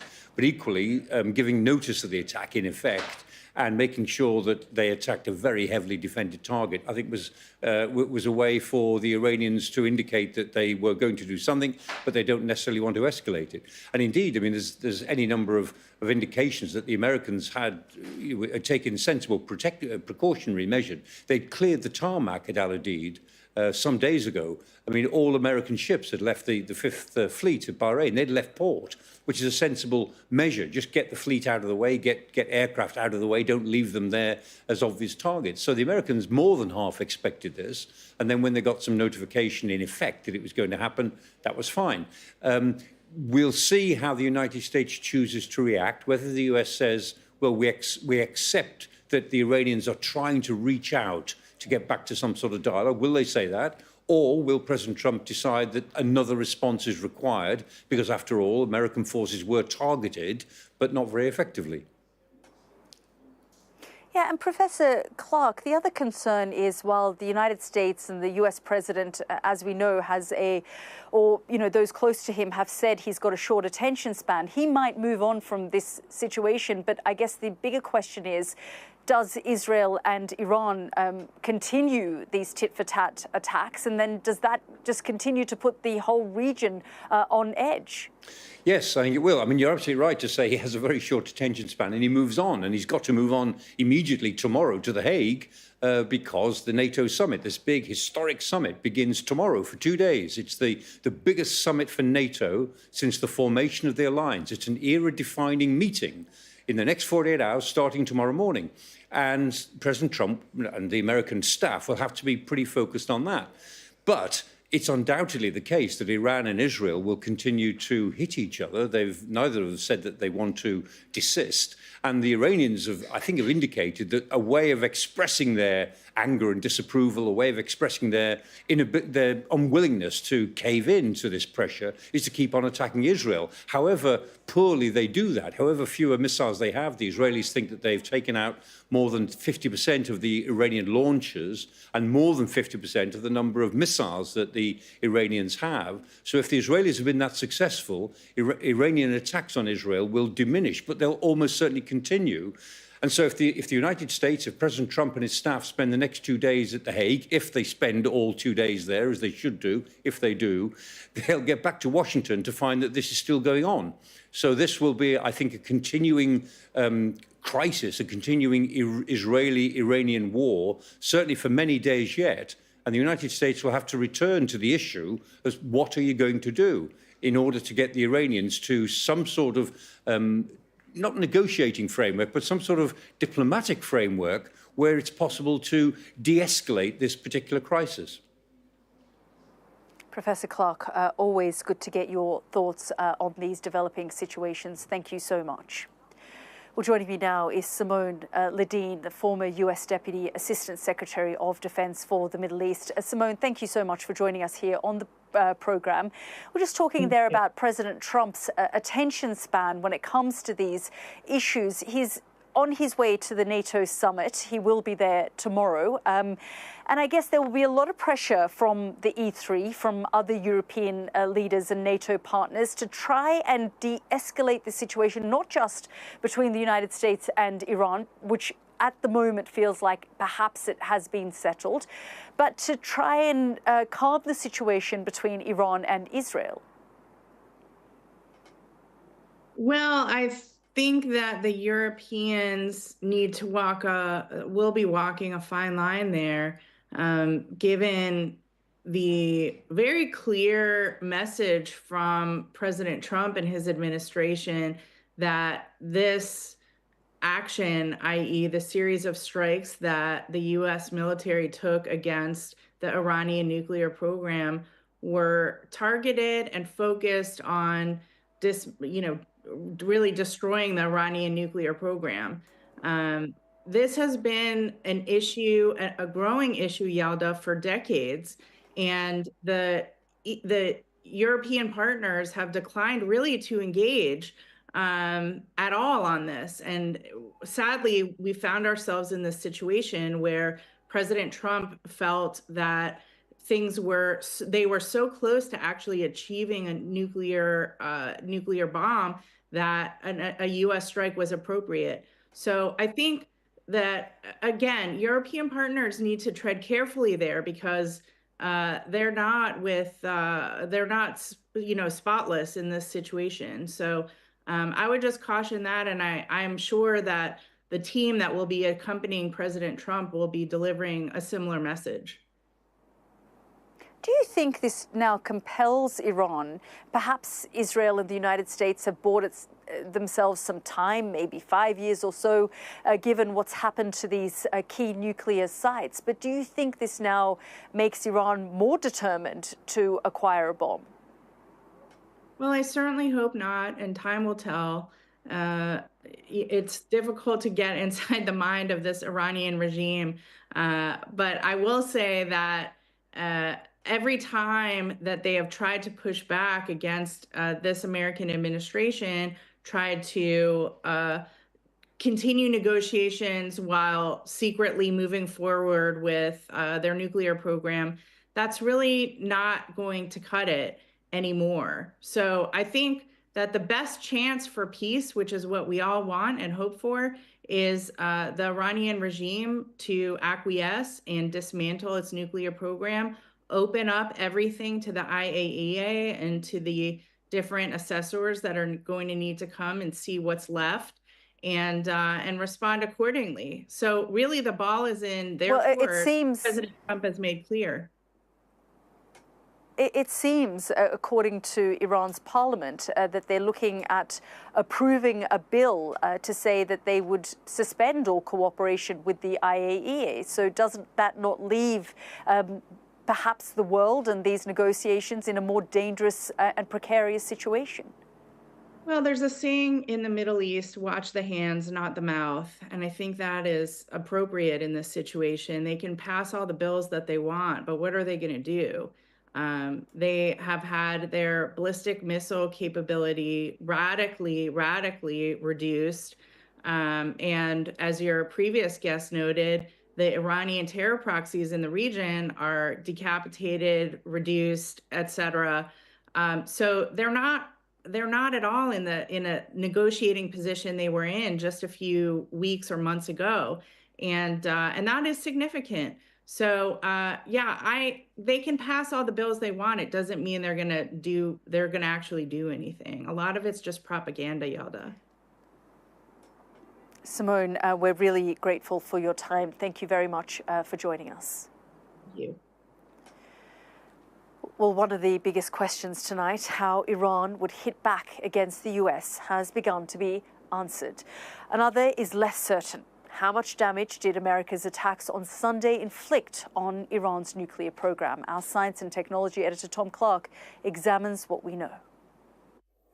Donald Trump claims it was obliterated, but just how damaged is Iran's nuclear capability? Let's start with the prime target, Iran's most advanced facility at Fordo, suspected of being used to enrich uranium close to what's needed for a nuclear bomb. Using plans seized by Israeli spies in 2018, analysts suggest this could be the layout of the tunnels under the Fordo site. Here are the access roads leading to a 250-metre-long hall containing the uranium enrichment centrifuges. An assessment of this kind almost certainly influenced the targeting of at least 3 bunker-busting bombs to these 2 specific locations above the buried facility. Ventilation shafts may have been used to allow the bombs to penetrate as far as possible to get to the buried centrifuge hall beneath. But how much damage was actually done remains unknown, and it's more than likely any stockpile of enriched uranium there was removed before the strikes. Then there were the attacks on the facility at Natanz. Israeli raids we've outlined here in orange almost certainly targeted surface buildings, including stores of enriched uranium. However, post-strike radiation monitoring suggests there was little, if any, material there. At the weekend, the Americans dropped bunker buster bombs in this yellow area, targeting thousands of enrichment centrifuges operating in bunkers below. Then there's the Isfahan complex. Again, Israeli missiles destroyed a number of buildings outlined here in orange last week. And at the weekend, US cruise missiles targeted others, including the uranium conversion plant that turns uranium hexafluoride from centrifuges into uranium metal. If Iran wanted to build a bomb, that's a necessary step. And let's not forget, those are just some of the facilities targeted. There were strikes on at least 7 others, but that leaves 10 more with links to nuclear research, like Bonap up there. Very well-developed, long-standing program with a lot of latent expertise in the country. So really, we're talking about degrees of degradation, not a full elimination of the programs. The question is, how far back are the Israelis or the Americans or whoever else happy to roll the program back? I don't think we're talking about a full elimination at this point, certainly not by military means.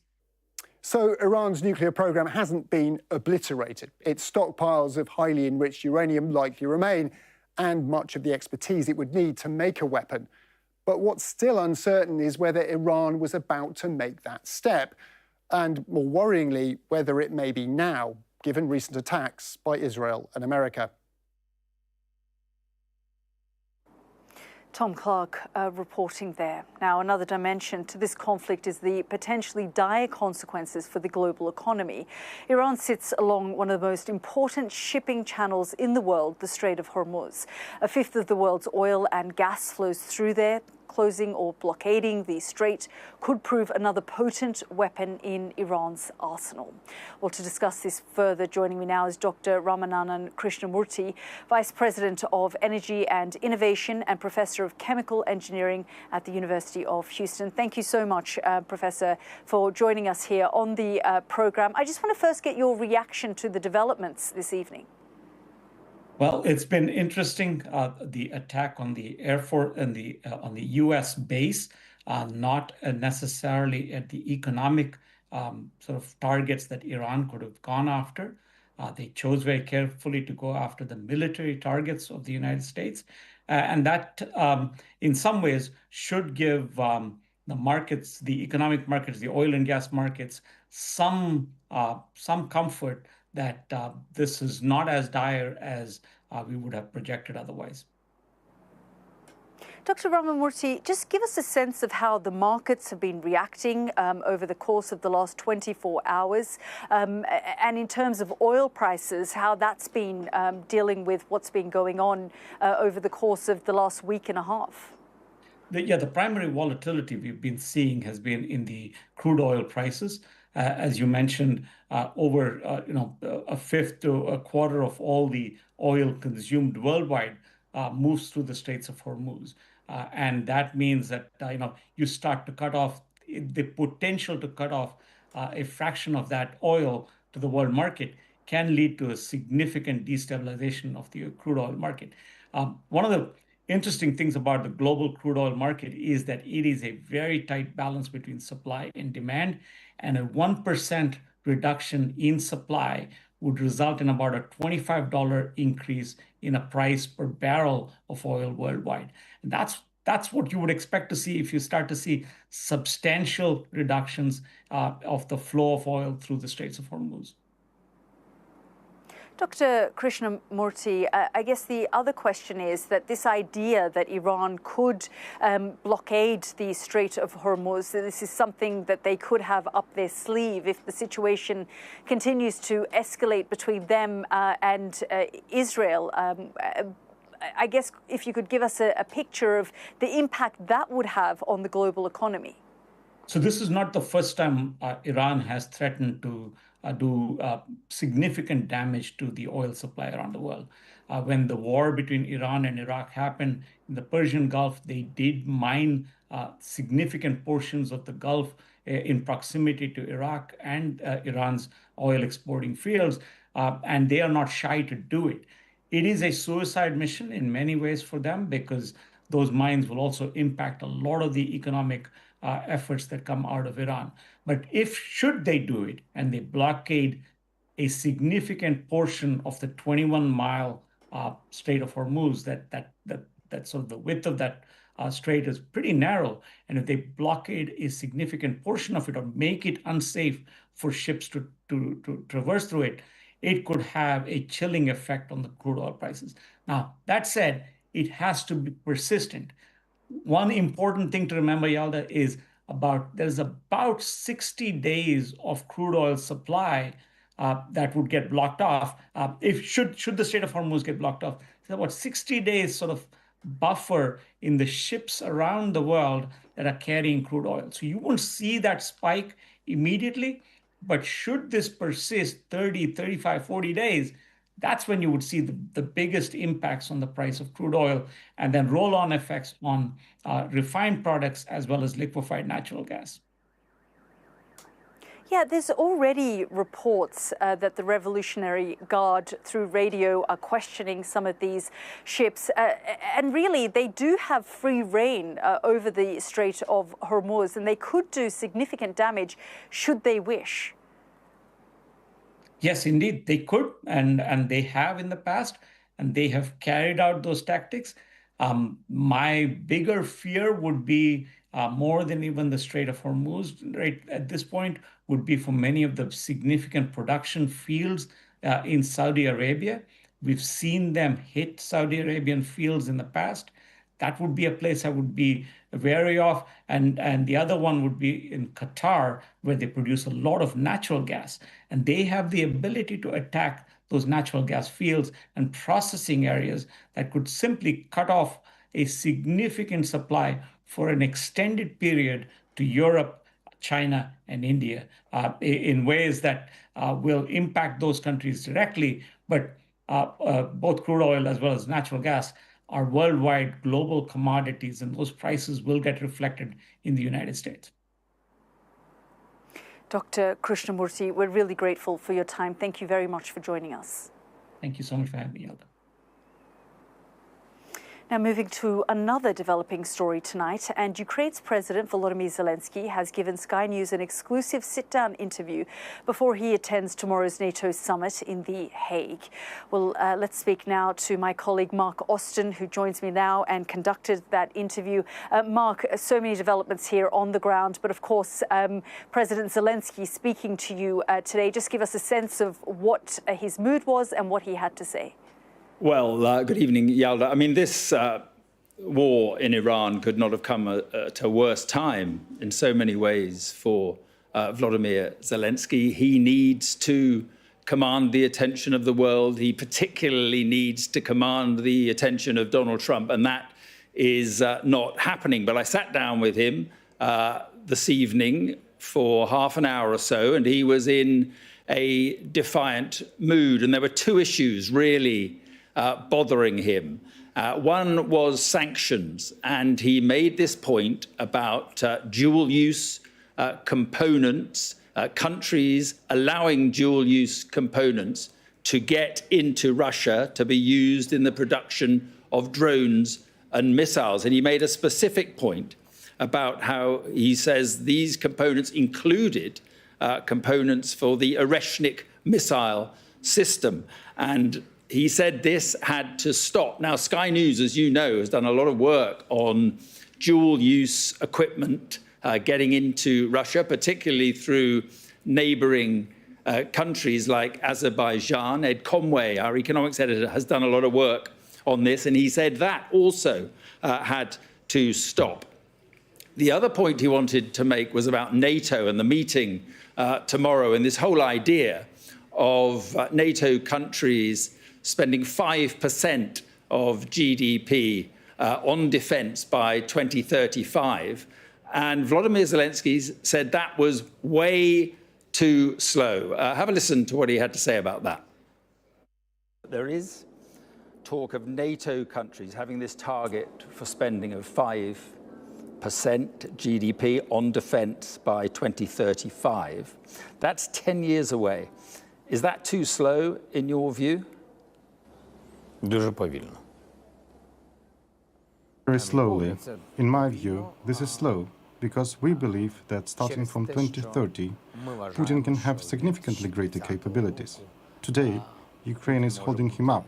He has no time to drill the army, and they are all getting annihilated and wiped out at the battlefield. In any case, he needs a pause. He needs sanctions to be lifted. He needs a drilled army, as he's got lots, more than 1 million people wounded or dead. Professional people who were professional warriors. And now he's got non-drilled ones. And 10 years is a very long time. He will have a new army ready by then. Sorry, excuse me for interrupting, but do I understand you? Do you think that Putin could attack another NATO country within 5 years, test Article 5 within 5 years or fewer number of years? Саме так. Precisely so. I believe so. A matter of months? Could he do it within months, do you think? No. I believe he's not ready. Mark, part of your conversation there with President Zelensky, and for a while we saw a lot of momentum building with Donald Trump pushing for not just ceasefire, but actual peace talks. Did he give you a sense of where things were at with that and his mindset? Well, basically he confirmed that there is no momentum now. He is insisting that he will only talk to the Russians seriously if there is a ceasefire. There's all those points that President Putin has come up with that need to be negotiated in the Russian mind. And Volodymyr Zelensky was absolutely categorical. He said he would not negotiate concessions or anything until there was a ceasefire. And of course, Vladimir Putin is not agreeing to a ceasefire. If anything, while the war in Iran is going on, the attacks on major cities in Ukraine have intensified. There have been a number of mass drone attacks on Kyiv, for instance. 10 more people died last night. So he was categoric that there would be no negotiations without a ceasefire. There is no sign of that ceasefire, as you know, Yalda. So things at the moment look pretty bleak for Ukraine. Mark, thank you so much. And just a reminder, you'll be able to watch Mark's full UK exclusive interview with the Ukrainian President Volodymyr Zelensky tomorrow from 6 a.m. here on Sky News. Now, we've been following all the developments from here in Jerusalem, and I just want to leave you this evening with these images that came in from Qatar a little earlier when we first started to see those missiles raining over the skies of the Qatari capital, Doha, aimed at the Al Udeid US airbase there. Of course, we now know that this operation was staged. Donald Trump has thanked the Emir of Qatar for his assistance. We are following all the developments here from the region, a region on edge. But for now, stay with us. The news at 10 is coming up next. We're rolling. Welcome to the world. Our new podcast, starting now. It's very exciting. Every week, we'll be reporting from the world's trouble spots. We get to hold those in positions of power accountable, and we get to ask the questions that the audience, the listeners, want to know about. And that's why it is so important that people tune in, come along for the road, come along for the journey. It'll be fun. Our app gives you the very best of Sky News wherever you are.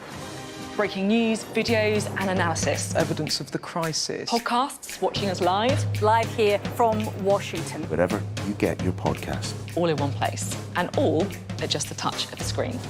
The Sky News app. Get the full story first.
It's 10 o'clock. I'm Yalda Hakim, live in Jerusalem. Our top story.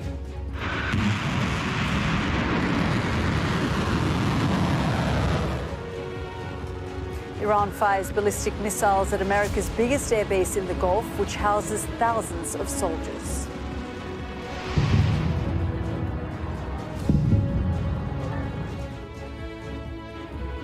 Explosions were heard over the Qatari capital as missiles were intercepted. Iran coordinated the attack to avoid casualties. Donald Trump confirms no Americans were harmed and urges Iran and Israel to work towards peace. Also coming up on News at 10. Ukraine's president tells Sky News he believes Russia will attack a NATO country within 5 years. The protest group Palestine Action is to be banned and branded a terror group after activists spray-painted RAF planes.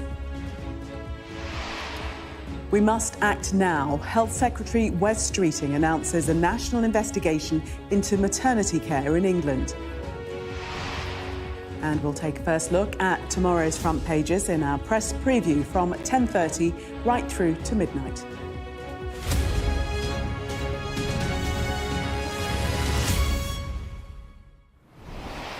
Good evening from Jerusalem, where the threat of a wider war in the Middle East escalated today.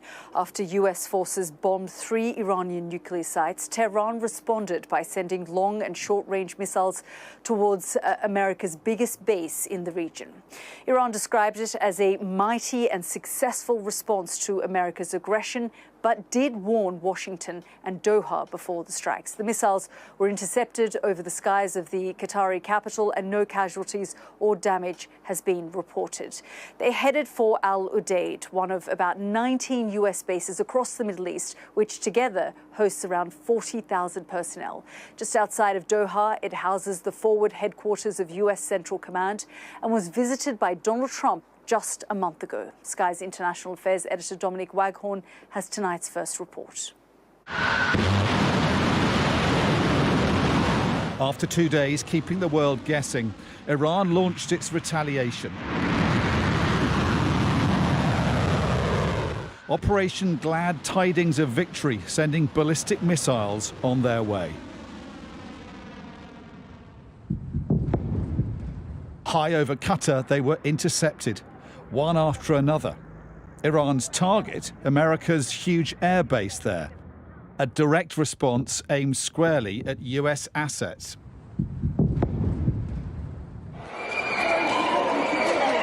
There was panic on the ground as shoppers ran for cover. But the Qataris and Americans saw this coming. Iranians are reported to have warned them in advance. Retaliating but avoiding casualties, perhaps, and further escalation. Suddenly, I see people rushing out the gym and I run out and then we see just missiles flying both ways. It was coming one way first and then they looked very close, but they weren't. And then suddenly there were, I think, the interceptors coming in from the other side. So everyone started rushing home. A little bit of panic on the streets, people quickly flashing, breaking signals, trying to get to their loved ones. President Trump visited the Al Udeid air base in Qatar only last month. He will now decide how he responds, a potentially fateful decision. Because the situation in the region could not be more combustible. This was Tehran today. Massive clouds of dust and smoke as Israeli jets launched strike after strike across Iran's capital city. 100 bombs in 2 hours, and with them a clear sense of mission creep. Not just military targets, but the buildings and organisations that underpin the Ayatollah's control of their country, including Evin Prison, where political prisoners and foreign nationals have been held. Iran sent its foreign minister to Moscow to seek support, hoping for more than warm words from Russia's president.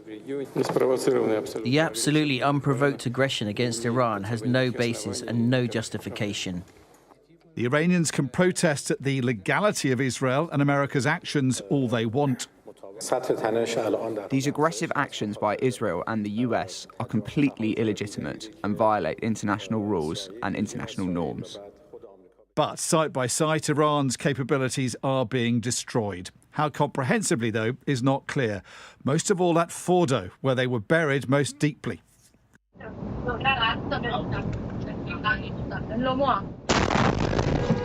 Iran is still hitting Israel without warning. As those two sworn enemies continue trading missiles, can Iran find a way through this while avoiding escalation with America? Dominic Waghorn, Sky News. Now, in a moment, we'll speak live with our Stuart Ramsey, who joins us from Erbil in northern Iraq, and Cordelia Lynch in Tel Aviv. But first, let's go to James Matthews, who joins us live from the White House. And James, we've been seeing a series of statements, posts from President Trump on Truth Social, and he really laid it out for us in many ways, thanking the Qatari emir for seeking peace and also describing the Iranian response as weak. Hi, Yalda. Yeah, I think peace comes in a social media post these days. That's certainly the way that Donald Trump has styled it, writing the first draft of history. And he certainly is drafting it from a US perspective as a peaceful end to conflict. Let me talk you through some of the Truth Social posts that he's put up within the past hour. Yalda, he says this: I am pleased to report that no Americans were harmed and hardly any damage was done. Most importantly, they've got it all out of their system, talking about Iran, and there will hopefully be no further hate. I want to thank Iran, he says, for giving us early notice, which made it possible for no lives to be lost and nobody to be injured. Perhaps, he says, Iran can now proceed to peace and harmony in the region, and I will enthusiastically encourage Israel to do the same. So that was one Truth Social post, Yalda. He followed that up with an all-caps post saying, congratulations, world, it's time for peace. Donald Trump always styled this as an American intervention that was all about preventing a forever war, not dragging America into the quagmire of a foreign conflict. And Donald Trump will consider himself vindicated, sitting pretty, a prime-time president who has enjoyed the sugar rush of military success, because that's what it looks like for him right now. In the Middle East, he has reshaped it. He's tweaked it politically and militarily. Iran is much weakened. And, of course, Israel has the power of the skies over Iran, the ability to control its military ambitions in the near and distant future. So Donald Trump is surrounded by fellow Republicans, many critics, who have been urging him to show restraint, to avoid getting sucked into a longer conflict, to take the win as it stands. And on the face of it, that would appear to be the scenario for which he is opting this evening. James, thank you so much. Let's go to our Cordelia Lynch, who joins me from Tel Aviv. And Cordelia, I just want to update our audience on some more statements coming in from Ayatollah Ali Khamenei, who has been posting on X. And he said a series of things this evening, but he's just written, those who know the Iranian people and their history know that the Iranian nation isn't a nation that surrenders. Well, they've certainly tried to figure out a way to conclude this with the United States. And of course, we saw this whole region on high alert. I guess the question is, where does this leave things between Iran and Israel now? Yes, Yalda. Well, ultimately, this was a symbolic strike, one the Supreme Leader felt that he had to deliver, but critically, it was one without any casualties and one that came with advanced warning. Now, he is sharing those statements, of course, from sheltering inside a bunker, fearful of assassination.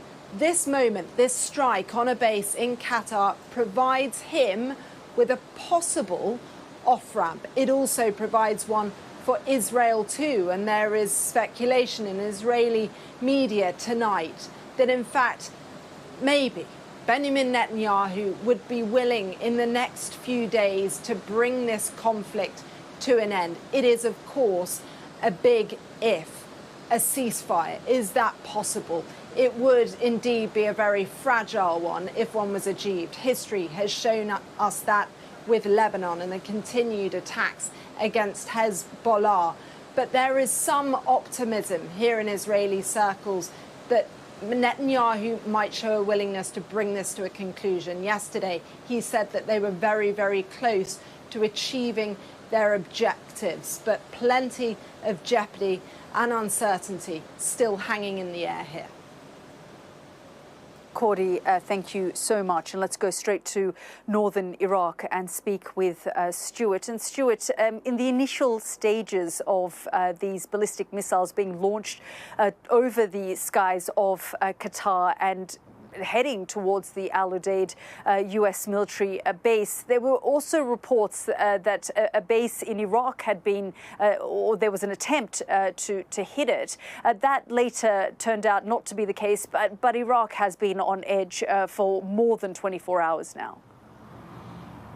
Yeah, it was an air defence system that seemed to have just gone off, but it added to the tension here. And I think that remains. We know both the American and Iraqi military here remain on high alert. I think, though, for the country, they're definitely breathing a sigh of relief. They wanted diplomacy throughout all of this. They have to stay close to the United States, and they're naturally close to Iran. So they'll be really hoping that the diplomacy kicks in. And of course, what we saw in Qatar and all the Gulf states that were looking at this and been wondering, is this type of thing going to happen to them? Well, they've seen it tonight. And imagine the people in Qatar. You've experienced it, I've experienced it, but missiles coming in is terrifying. And those people in Qatar are not used to war. They will have been absolutely terrified. So I think the whole region will be holding its breath, hoping that things stay calm, get perhaps even calmer, and diplomacy takes over. But, you know, there's still concern about what happens here. As Cordelia was saying, you know, the war with Israel and Iran continues. So it's still tense in this region, but perhaps a little better tonight. Stuart, Cordelia and James, thank you all very much. Well, military bases across the region are now on high alert, as Stuart was saying there, and large stretches of airspace over the Gulf have now reopened. The threat from Iran has not gone away, though, and even after America sent in bunker buster bombs yesterday, that includes the nuclear threat. Here's our science editor, Tom Clark, with his assessment. Donald Trump claims it was obliterated, but just how damaged is Iran's nuclear capability? Let's start with the prime target, Iran's most advanced facility at Fordo, suspected of being used to enrich uranium close to what's needed for a nuclear bomb. Using plans seized by Israeli spies in 2018, analysts suggest this could be the layout of the tunnels under the Fordo site. Here are the access roads leading to a 250-metre-long hall containing the uranium enrichment centrifuges. An assessment of this kind almost certainly influenced the targeting of at least 3 bunker-busting bombs to these 2 specific locations above the buried facility. Ventilation shafts may have been used to allow the bombs to penetrate as far as possible to get to the buried centrifuge hall beneath. But how much damage was actually done remains unknown, and it's more than likely any stockpile of enriched uranium there was removed before the strikes. Then there were the attacks on the facility at Natanz. Israeli raids we've outlined here in orange almost certainly targeted surface buildings, including stores of enriched uranium. However, post-strike radiation monitoring suggests there was little, if any, material there. At the weekend, the Americans dropped bunker buster bombs in this yellow area, targeting thousands of enrichment centrifuges operating in bunkers below. Then there's the Isfahan complex. Again, Israeli missiles destroyed a number of buildings outlined here in orange last week. And at the weekend, US cruise missiles targeted others, including the uranium conversion plant that turns uranium hexafluoride from centrifuges into uranium metal. If Iran wanted to build a bomb, that's a necessary step. And let's not forget, those are just some of the facilities targeted. There were strikes on at least 7 others, but that leaves 10 more with links to nuclear research, like Bonap up there. Very well-developed, long-standing program with a lot of latent expertise in the country. So really, we're talking about degrees of degradation, not a full elimination of the programs. The question is, how far back are the Israelis or the Americans or whoever else happy to roll the program back? I don't think we're talking about a full elimination at this point, certainly not by military means. So Iran's nuclear programme hasn't been obliterated. Its stockpiles of highly enriched uranium likely remain, and much of the expertise it would need to make a weapon. But what's still uncertain is whether Iran was about to make that step, and more worryingly, whether it may be now, given recent attacks by Israel and America. Tom Clark reporting there. Well, the first flight to evacuate British nationals left Israel today and has now landed in Cyprus. Let's discuss this further with our political correspondent, Amanda Acas, who joins us tonight from Downing Street. And Amanda, we know that British bases across the region have been on high alert, and there have also been questions to the Prime Minister about what kind of influence he has over Donald Trump. I guess, it's unclear if anyone really truly has the president's ear. The security situation allows. Now, more broadly, the message from the British government has been that they are doing everything in their power to try and protect British servicemen and women in the region, and that all units deployed are on high alert at the moment. Now, we're also told that RAF Typhoon jets have been sent there in readiness if they are needed, and that the government say that they would be prepared to send more capabilities out there if they're required. But clearly they don't want to have to do that, because fundamentally what British ministers have been saying repeatedly since the start of this crisis is that the message is one of restraint, of de-escalation and diplomacy. Now, that's clearly not a message which has been heard, particularly not by the Americans, as we have seen, which is quite awkward politically for Sir Keir Starmer, as he's invested so much political capital in trying to develop a close relationship with Donald Trump. But it seems